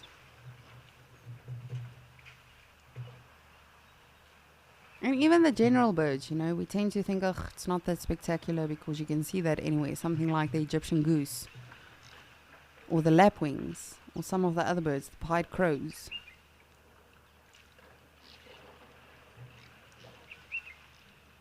But as I say, if you appreciate everything and anything, then you'll definitely have fun with everything when it comes to Mother Nature. But Andrew, hopefully, I can soon visit this place, and I'll definitely let you know if it was good to go check out some birds.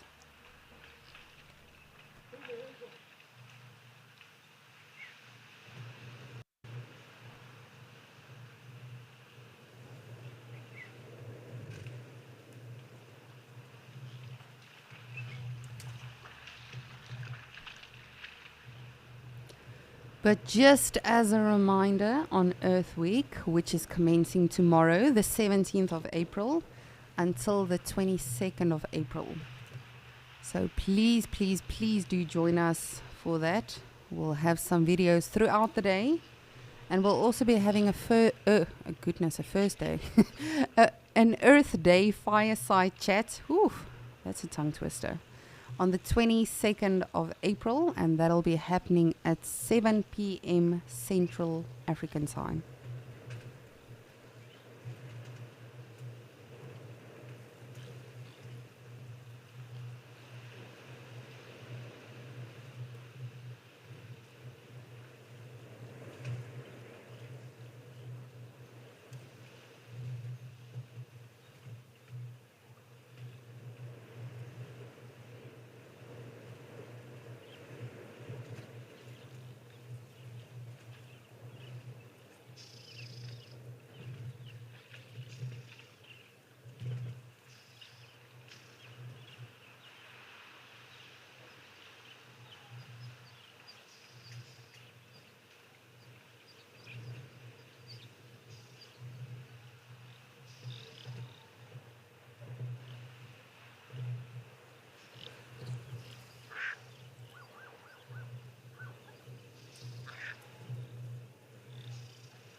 I always find it so amusing with the oryx here. There's always one that seems sort of confused as to where he's going, what he's doing, he or she, that is. But anyway, I will try to figure out what the oryx are up to as well. And for now, I'll send you over to Amakala.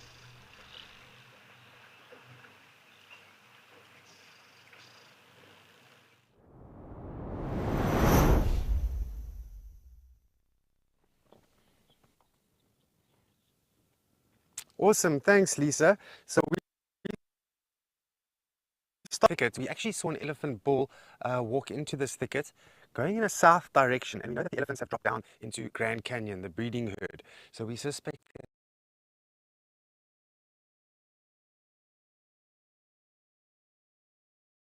we've just stopped in here and we're just going to bit and see if we can't hear, branches crackling and breaking. Let me just grab my binos for 1 sec here. Where did I put them, Morgan? There you go.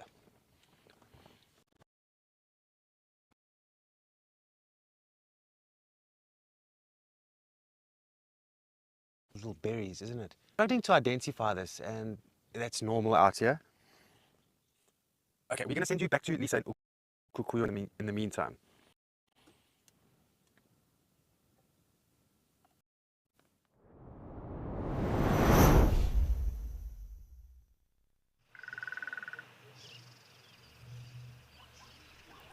Sorry about that. We'll just ask Andrew to reposition, and then he can share his wisdom with you. But as you can see, not much has changed. We've got some zebras coming though. It's been very interesting. We've not had, to my knowledge, any elephants here in Ukukuyo since Monday. So hopefully today is the day, but I cannot be picky at all. I can't be demanding. I mean, we've had some elephants. We've had a lot of beautiful creatures today. Hippos, waterbuck, cheetah, and of course all of these beautiful specimens.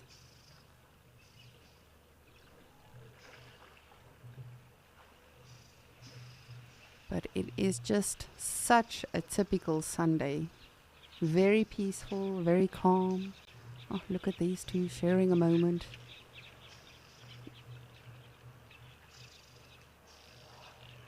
Excuse me, can I taste your water?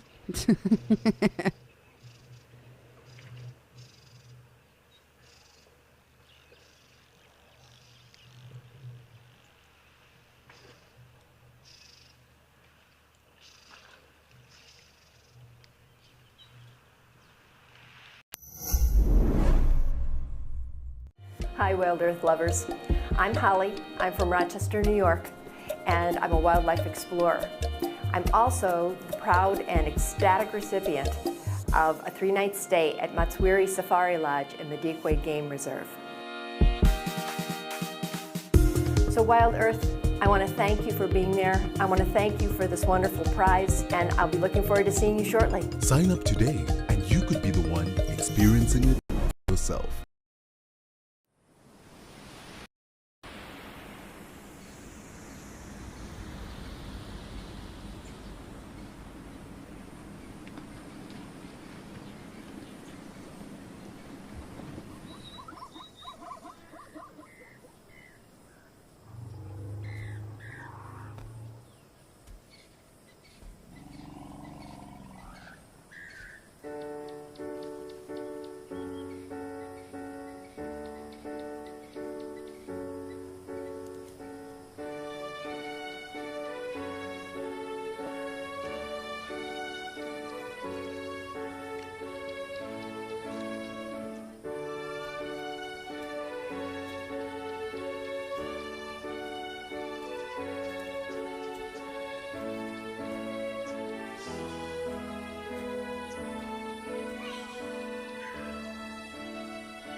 Woof. But you can definitely hear and see the wind today. Okokweyo is not generally, as we've come to know it, a windy location. But things are transitioning, things are changing. Ooh.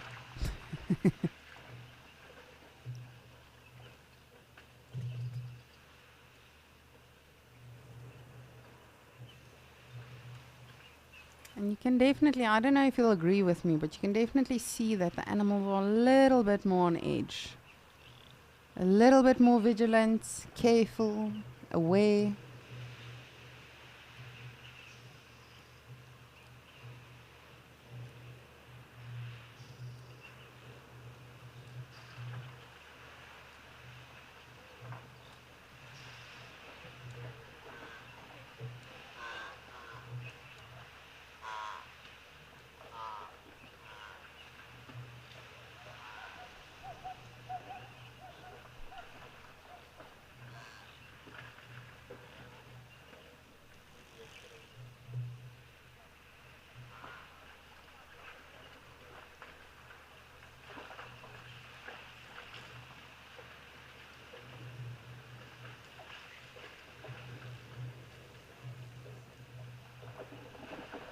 Lucy, you would like to know if there's waterbuck in Namibia.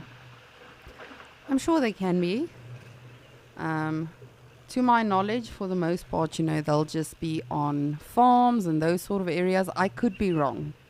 But if you look at this sort of location and area, if you look at really just the landscape and the topography of everything, it's very dry. It becomes very hot here and it's very humid. Waterbuck are literally very, very, very water dependent animals. So it's not really, again, I could be wrong, but it's not really a region they would thrive in. So anything's possible, never say never. I mean, we've got elephants here, we've got wildebeest here. Those animals are water dependent. The springbok, the oryxes, those animals are made for, you know, this type of dry, vast, open areas. But something like a waterbuck, I think they would struggle a little bit. But all of these animals have adapted, all of them have acclimated, so you never know, perhaps in the future. But it's always very risky. It's a lot of trial and error when it goes, or when it comes to actually introducing animals to a certain area. That's also why we don't have buffaloes here, because buffaloes are just as water dependent. They wouldn't really thrive in this sort of area. But as I say, you know, to me it's still a little confusing, because how can elephants survive? Yes, elephants are very, very resourceful, so they'll eat anything from the roots to the barks, to the leaves, to the thorns, everything of a tree. But the other animals like impalas and wildebeest, they're very picky eaters. They are what we call selective feeders. And somehow they've adapted, they've acclimated, they survive here. So you never know, Lucy. You never know. But just from personal opinion, I don't think it's something that would enjoy living here, especially if it was newly introduced. But I could be wrong. If anyone disagrees with me, of course, you're more than welcome to let me know. I've also not visited this park myself. I've only been monitoring it now. But I can tell you that every day for myself as well is a learning experience when it comes to this beautiful location of ours.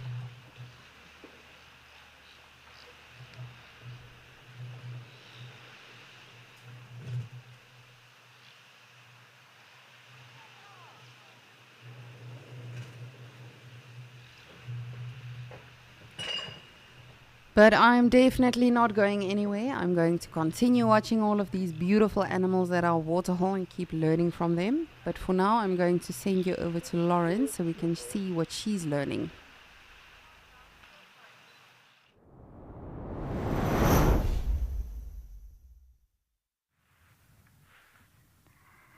Our handsome Splinter has decided to get up and sort of tuck himself a little bit more into the thicket. Believe it or not, everyone, the sun has come out. I'm a little bit shocked. It's still chilly and it's still overcast, but the sun's definitely out. So we really don't have that good a view of Splinter anymore, but you never know if he's going to get up. Maybe he'll move, maybe he'll go back to the kill. He is our story for today, so we're going to stick with him.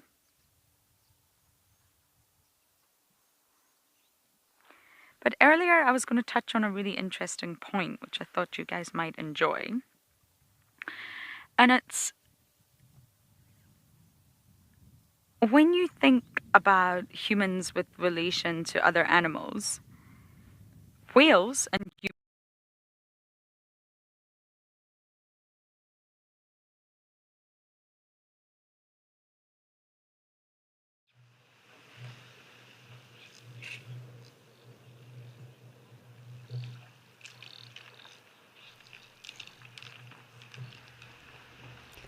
And you're back with me. Sorry about that. We will... just in time for a fight, it seems. We'll get back Lauren just now for you so she can continue with that very, very interesting thought that she wanted to share with you. I always find it so fascinating listening to the other naturalists as well, because even though we've all got the same qualifications, and some of us are more qualified as well, you know, with regards to the actual paperwork, etc. We're all human, just like you and I. Every single day we all experience things differently. So I always love hearing the other naturalists, you know, their stories, their experiences, their thoughts on things. Because as I say, yes, we all studied the same thing. We can all read the same thing on the internet and from a book. But we all perceive things differently. So hopefully she'll be able to share a bit of wisdom with you again. But our springbok are at the waterhole as always, enjoying cooling down. And it's amazing to see how quickly these lambs have grown. I mean, I remember the first time I saw a springbok lamb, I nearly lost my mind. It was very far away, it was very far out back, and this tiny little thing was just sitting in the rocks or amongst the rocks. And I think a couple of days after that, you know, we started slowly seeing more and more lambs. But just the camouflage that little one had, the fact that it knew, okay, well, I'm just going to chill here because this way I'm camouflaged. Woo! And now they're already grown up. It's amazing how quickly it happens.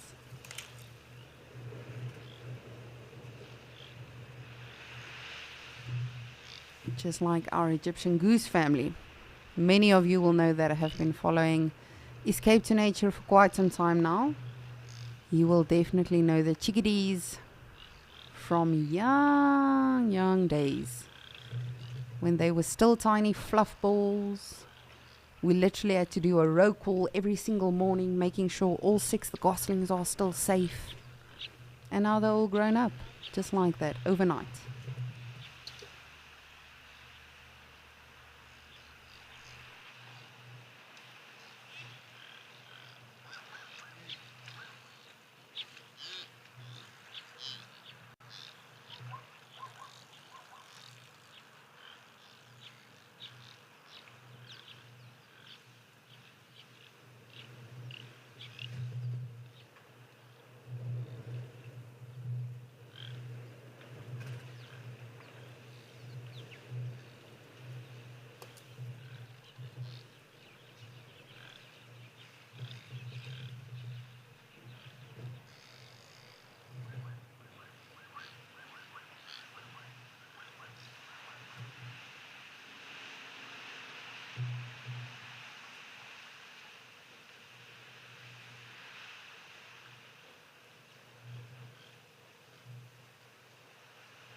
Ooh, but it seems like we've got a very, very majestic visitor in Djuma, so let's head on over there quickly.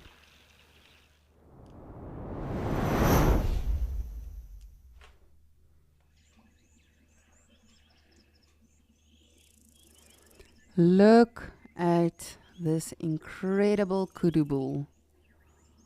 Yes, you. These are the ones that we saw earlier on in Ukukweyo, the ones that are referred to as the Mickey Mouse antelope.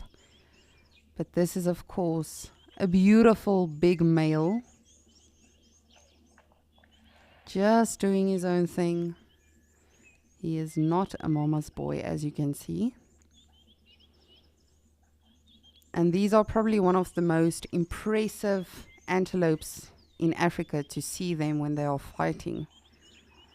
I'm sure many of you have seen in our AdPod video clips that kudu that's sort of thrashing the mud, getting all of it literally looks like he's having a proper fight with the actual soil or the mud. And they do that to make themselves appear bigger. Remember, animals can't see like we do.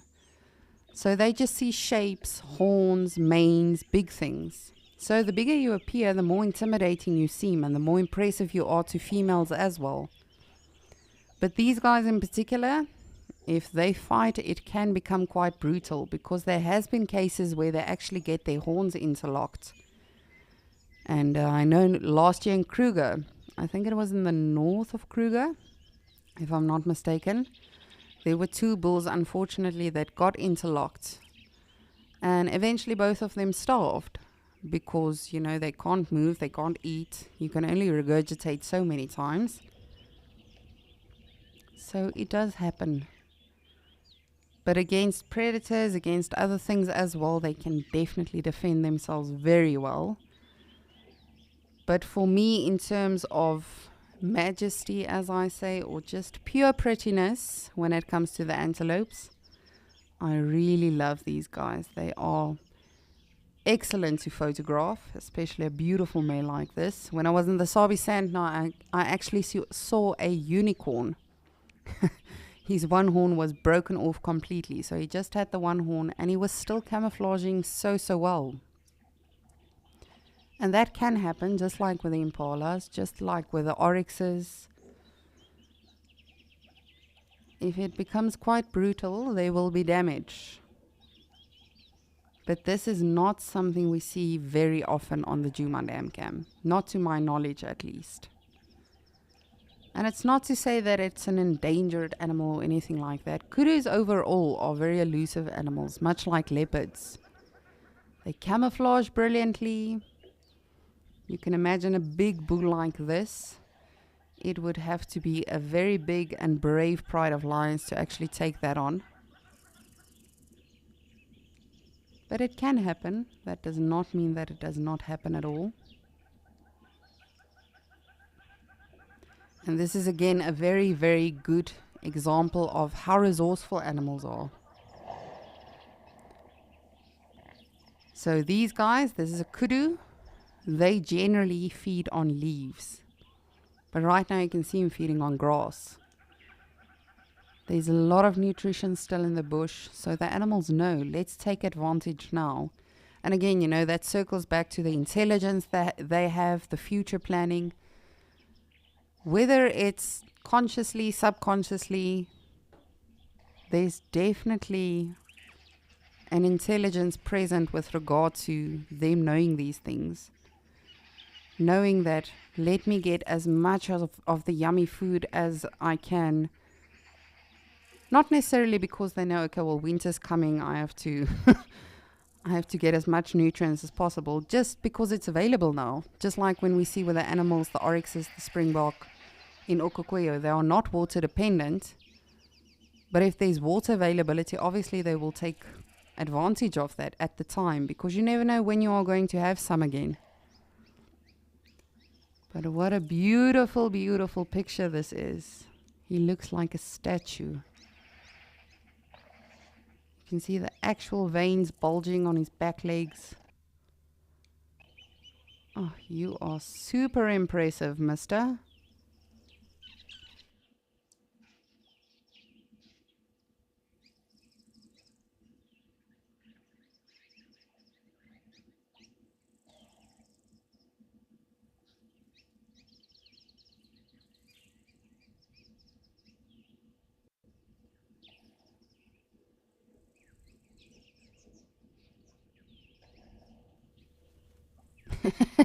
Had it not been for that fly on his face, I would think the picture is frozen right now. And that's what animals do, especially the antelopes, the other animals that could very easily fall prey to a predator. If you feel threatened, you stop whatever you're doing, especially if you are just in the bush. Of course, if you are in the water, you are going to bolt out of the water. But if you feel threatened, stop, listen, see what's happening, smell. And if something is in fact happening, then they'll alarm call. A kudu bark is one of the most impressive things that you'll hear in the African bush. I'm not even going to try and do it. That is the one alarm call I've never been able to perfect. But it's very loud.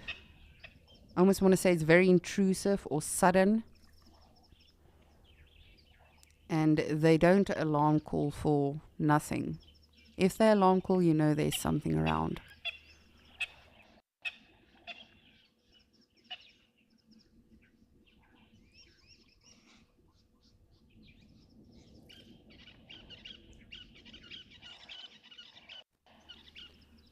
Oh man, this made my day. I think this was even better than the elephants and the hippos. What a magnificent creature.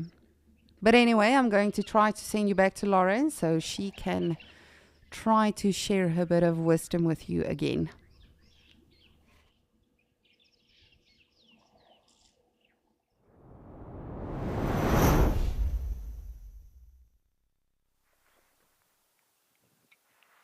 Wisdom indeed.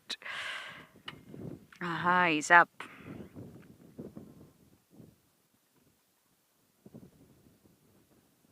Come on, boy. Don't tuck yourself in the vegetation. I will try, third time lucky, just to get this last point over to see what you guys think. So with regards to humans and other species, with many there are ancestors. But we're converging on the same abilities, if you like. And it's not that we're closely related. It's that us and most species have had similar problems. We've faced similar problems and therefore come up with the same solutions and similar cognitive structures. At least let's stick with mammals for now. If you think about examples on physical traits, let's not think of cognitive structures, but completely unrelated species independently have developed similar traits. For example, wings. Wings help you fly. Birds developed wings. Bats, mammals, also have wings. Fins. Sharks, fish have fins to swim through the ocean. Dolphins, mammals, also have fins. Jellyfish have venom. They're part of a group called Cnidaria. Wasps, insect, also have venom. So we're not, throughout the animal kingdom, lots of different species and different groups of species converge on various different levels, especially on physical traits. Because they've encountered a problem as a species, came up with a solution. Birds needed to get off the ground, fly. Bats, same issue, same solution.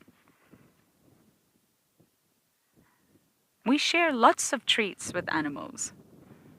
It's mostly relatable to mammals. Oh, here we go. There's one of those traits. And we're not all that different is what I'm trying to say. So if different species across the board from different categories of animals can share similar physical traits, my question is, what about the mind?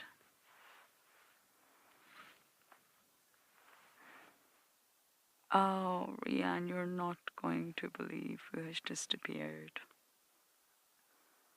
I don't know. Can you get a view from here?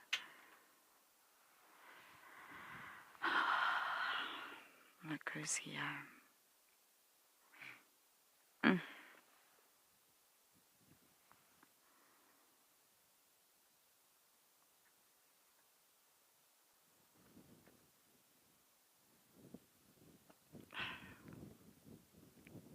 she's still not left. She sees him.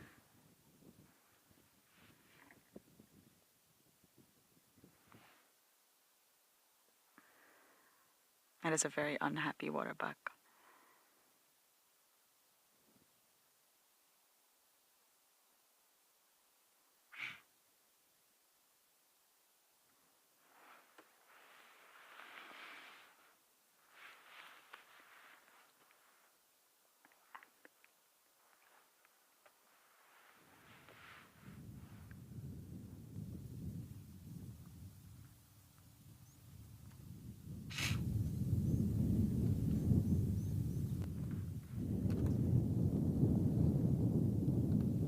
I'm sorry, Mama.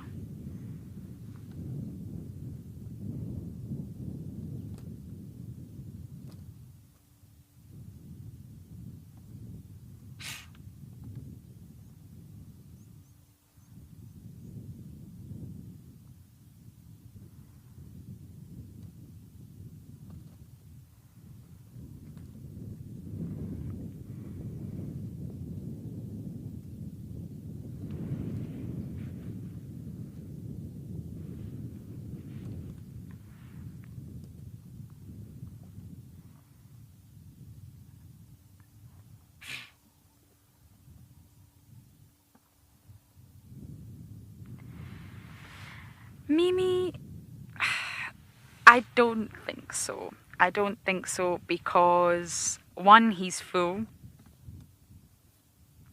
Two, she's big. She's a big animal. Yes, cheetah can take down waterbuck, but she's big. And also, she knows he's there. Although cheetahs don't entirely rely on the element of surprise like leopards and lions, she's called him out.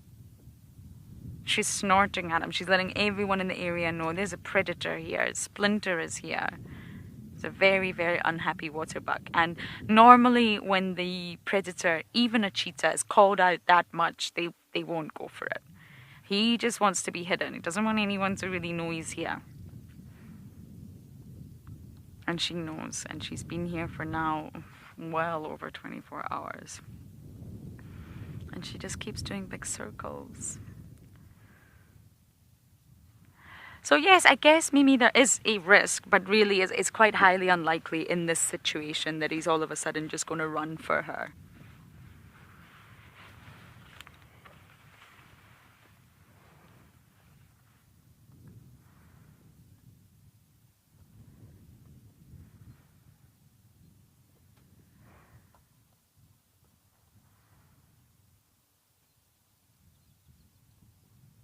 It's just so sad.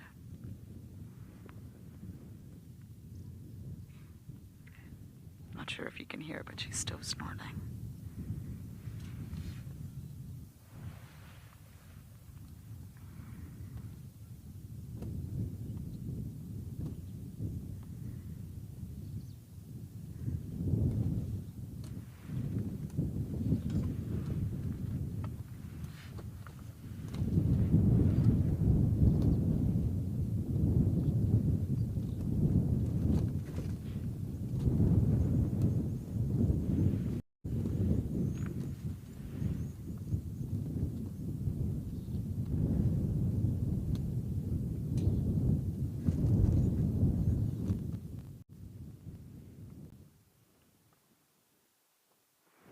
Even maternal instinct is wired into, I would say, most species. Even although we're not closely related, it's built in. And a lot of the way that animals care for their young will be the same that, humans are a difficult one, but would be the same way that we would. To protect, to nurture, to provide. Even an octopus. Octopus is a very difficult one to get your head around, especially when it comes to intelligence. But even octopus, the end of an octopus or octopus's life cycle is senescence. They basically go through cell death. Their cells die. And for a mother octopus, she will die once she lays her eggs. She gives everything, including her life, to laying her eggs. It's a sad story. She gives everything to them.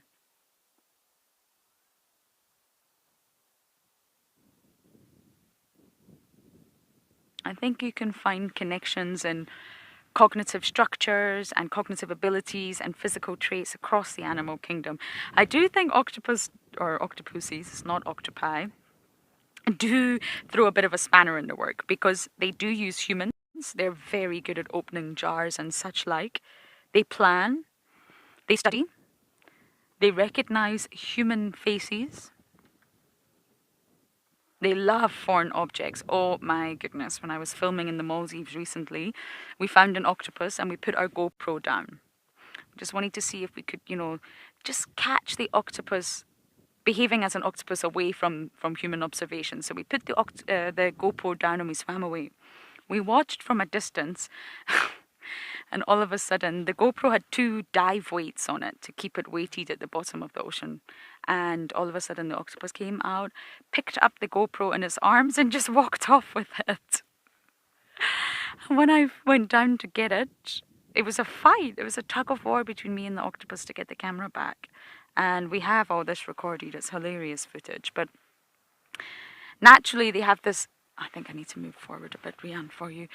Naturally, octopus have this unbelievable ability to color change, way better than chameleons because it's under neural control and not hormonal control. It happens in the fraction of a second. And even although they see in black and white, they can completely color change to their surroundings. And it's so accurate, they can even change texture of skin. They have a cognitive ability to completely replicate the color of their surroundings, even although they don't see in color.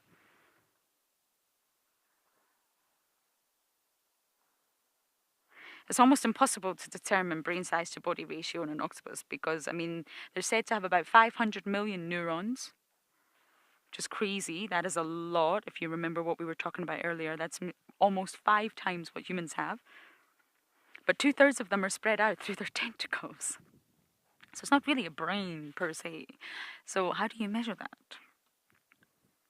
So they really defy all intelligence markers. And if you think about octopus's closest relatives, it's something like a worm from about 700 million years ago. A worm, which gave rise to an octopus, which defies every single intelligence marker I just went through. We're not all that different. We don't all fit into little boxes. There are many traits, physical, behavioral, across the board, which we share with other beings. And I believe that definitely will include cognitive structure.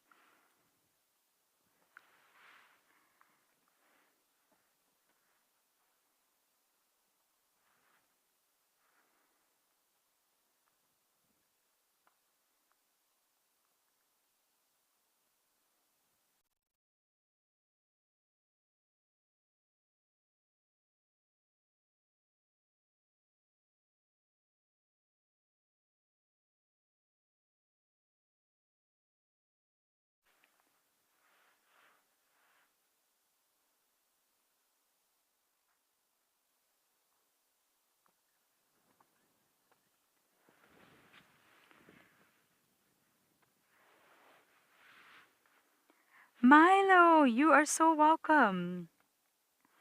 I really love to get deep into topics. I really love it. And I also love to hear what you guys think.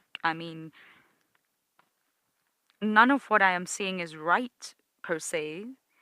It's just stuff that I have learned and really want to share with you and get your feelings on it too.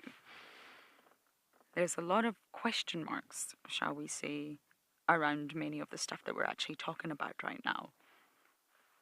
But I'm thoroughly glad you've enjoyed it.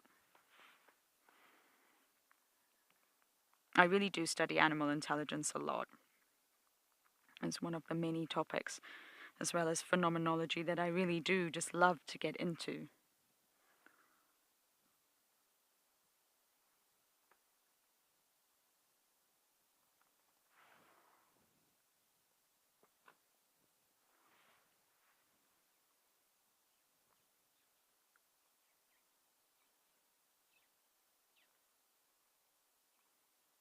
I think that's what's great about our team of naturalists. We're all really diverse.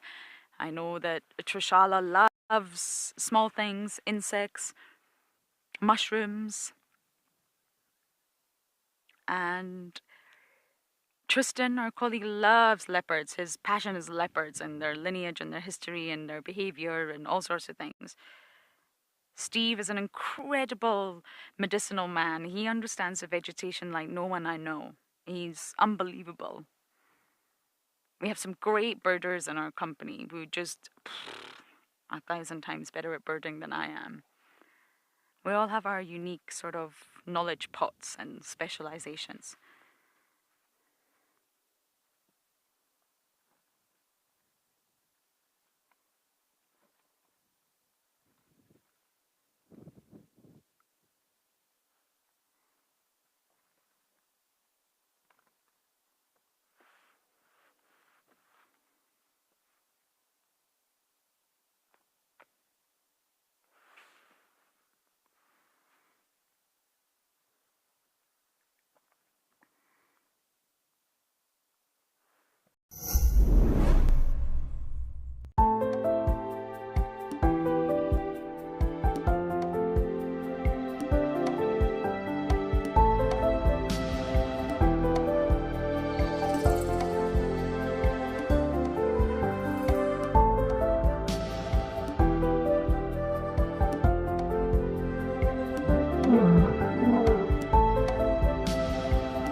I think Splinter will be here for a day or two. I think he's going to like it over in the Makanyani side.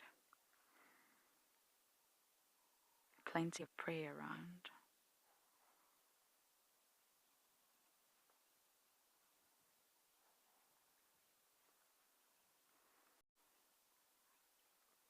Marcel, yes, there are plenty of birds around. Many, many birds. I wouldn't say the birding is as good as the Lowveld, in my opinion. But yes, we've shown many birds from Madikwe. Right at this moment, I don't see a bird. But I can assure you, if we do, we will show you one. Madikwe has quite a healthy population of vultures, healthy population of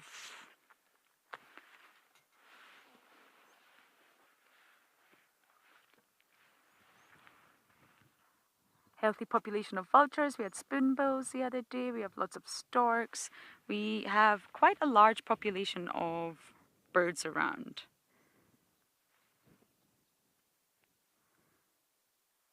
But I personally would say that Lowveld, the diversity is just a little bit better.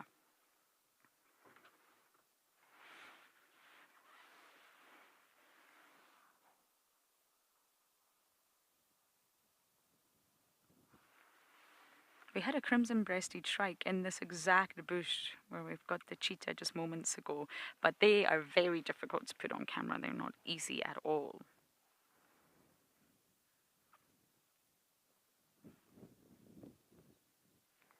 The white-browed sparrow weavers normally create their nests around.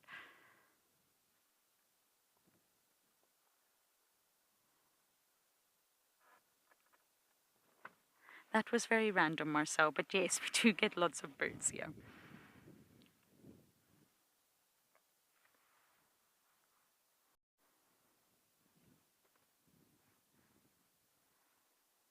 But remember, it's going into winter. A lot of migrants will be leaving, or have already left.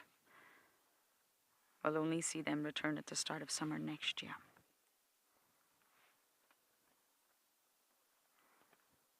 And I wanted to share another study with you that I read the other day that is quite mind-blowing. And it's about brain connectivity. And brain connectivity is, well, it's critical to brain functioning, I guess. And it's about how information travels within the brain. And there was a study, a first of its kind, which took the MRI scans of 130 mammals. So it was only based on mammals, but 130 of them, that's a lot. And this included humans. And what it indicated across the board was equal brain connectivity. Now, it contradicted many thoughts on brains. And this is not necessarily intelligence, but we've kind of been talking about brain size and neurons and whatnot. But it revealed that the brain connectivity levels are equal in all of these mammals that were tested, including humans. So the efficiency of the information transfer through the neural network in the brain doesn't depend on size or structure of any specific brain. The brain connectivity that in all the animals tested were all equal.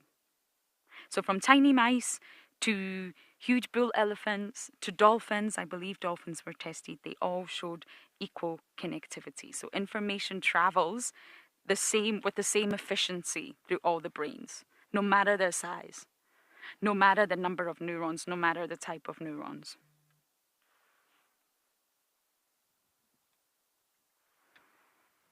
Isn't that amazing? So when you start to think of things like that, are we all that different?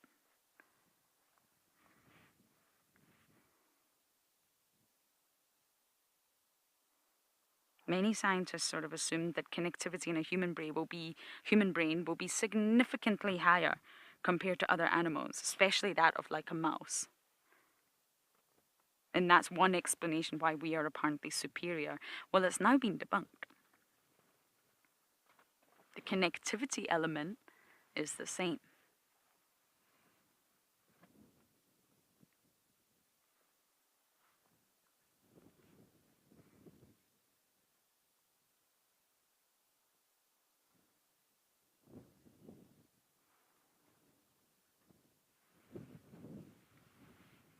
Kelly, you do, don't you? Learn something new every day, or I try to. I try to read a chapter of something here or there every single day. A lot of the books I read are quite heavy, so I can't just sort of dive in, maybe chapter by chapter. And I try to just come away every single day learning something new. Just teach yourself something about something. Doesn't matter what it is, whatever you're passionate about. But yeah, that study really blew my mind. Equal brain connectivity, transfer of information and its efficiency is the same, at least in mammals. It gets a little bit trickier when you try to look at an octopus's brain or an insect's brain, a crab's brain. It does become trickier, but at least within the mammal realm.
I was just scanning around for some birds that I can hear them. I just can't see any of them.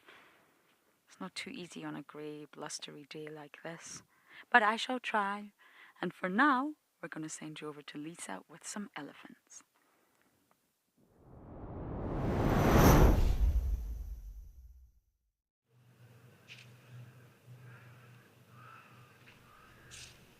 Thank you, Lauren. We finally have an elephant in Okokoyo, so I could not be happier.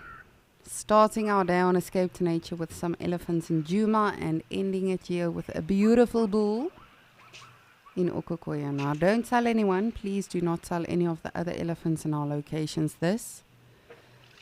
But this has probably got to be my favorite elephant that I personally get to observe at the waterholes. He is just such a peaceful soul. And this is that one bull that sometimes, when we see the 3 elephants together, sometimes he is hanging out with those other 2 bulls.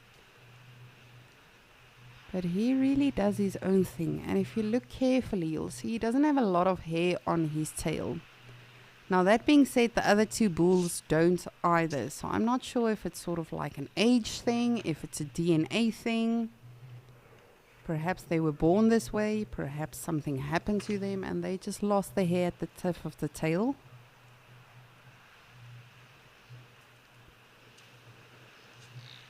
But he really is such a gentle giant. He is always, whenever he's approaching the waterhole, you know, a lot of the elephants especially, probably especially if they're hot or really thirsty, or if it's a young bull, I've often found, you know, they'll sort of be bombastic and trumpet and run towards the water to chase away the other animals. This elephant always walks around the animals, not bothering anyone. He really is a gentle giant, Nadine. I like him. And I've seen with the other 2 bulls, you know, for me personally, I think he's definitely older than the other 2 that he sometimes hangs out with. But there's definitely a little bit of a bullying going on when he is with them. But to be honest with you, I think if it came down to actual full combat, he would definitely kick some tushies. But what an amazing creature. And I got super excited when he slowly came down to the waterhole. As I say, literally every single time that I've seen this elephant, and maybe it's just from my experience on the dam cam, but every single time, whether there's a lot of animals around the waterholes or just a few, he specifically walks around everyone. He never walks through the animals or anything like that. So how can we not believe that animals in general, not just elephants, but all animals, how are they not intelligent in their own right? How do they not have their own personalities in their own right? I used to work with an elephant on my very first game reserve. And if there was we literally had to tell guests, please don't wear this certain cologne. I can't even remember which cologne it was. But that certain elephant was a victim of a poaching incident. And luckily she got away. But we think and we suspect that the poachers may have had that scent on or something. And to the last day that I got to work with her, I left the reserve, of course, but to then, whenever she would smell that, she would get highly upset. She would mock charge the vehicles. And again, that's a personality. And that's due to circumstances, history, past experiences. And this elephant is just super chilled out.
Lola, you and me both. You can see how peaceful this scene is. But all of the animals, the zebras, the oryx, the Egyptian goose, the elephant, what are they thinking about? Are they thinking about their next meal?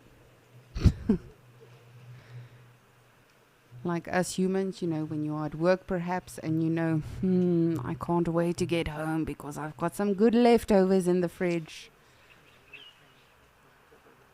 Do they think about, I wonder if I should apologize to Sally about what I said about her horns? Probably not. But surely there must be something going on. They can't think of nothing. At least that's what I think. This elephant, however, he seems, you can see he's sort of like in a daze. And that's because elephants are able to actually take a nap. They are able to go onto autopilot when they are even busy drinking or feeding.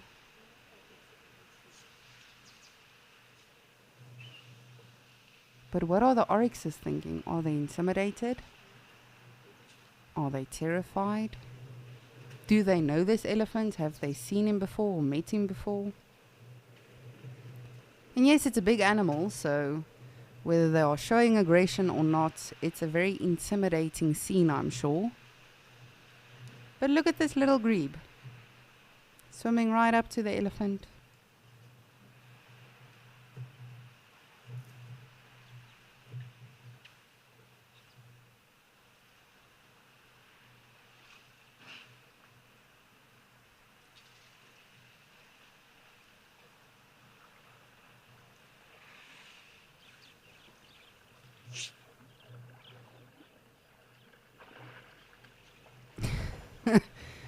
Nadine, the beautiful voice in my ear, saying synchronized swimming.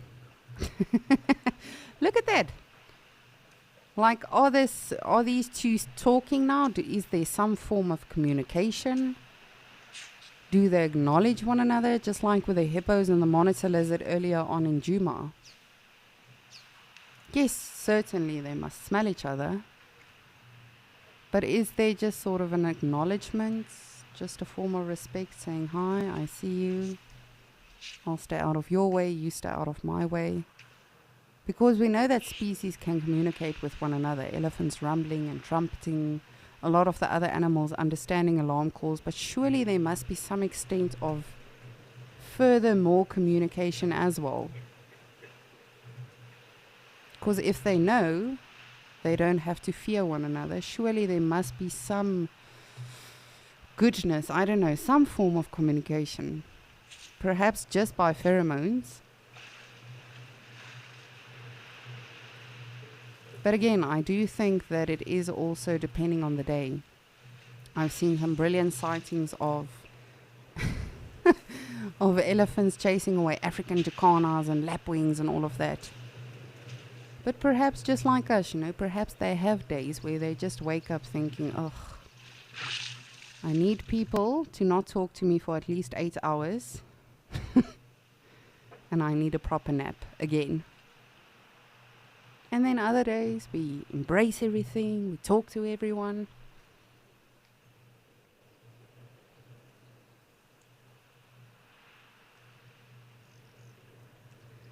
But as I say, it's bound to be a mystery. It's supposed to be that way. Otherwise we would want to eventually just ignore the animals and not want to learn about them anymore, because what is stimulating about that anymore?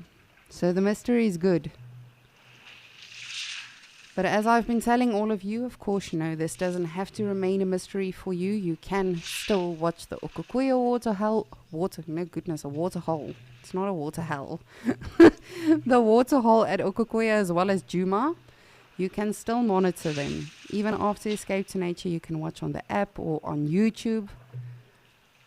It's definitely very interesting to see what keeps unfolding during the day and the night, of course. Many of you are in other parts of the world.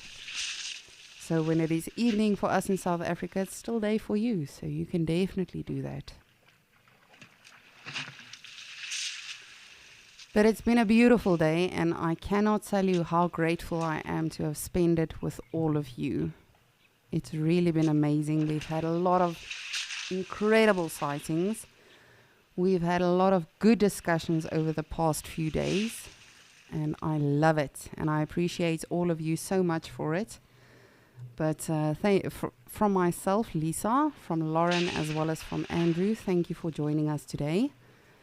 And join us again tomorrow. I will only be back on Wednesday, but I know all of you animal lovers will definitely want to spend some more time with the animals. And remember, you can just join us again this afternoon on Sunset Safari. But thank you again for everything today, all of your questions, your comments, suggestions. But as I always say, most of all, thank you for sharing your passion and love for wildlife with all of us.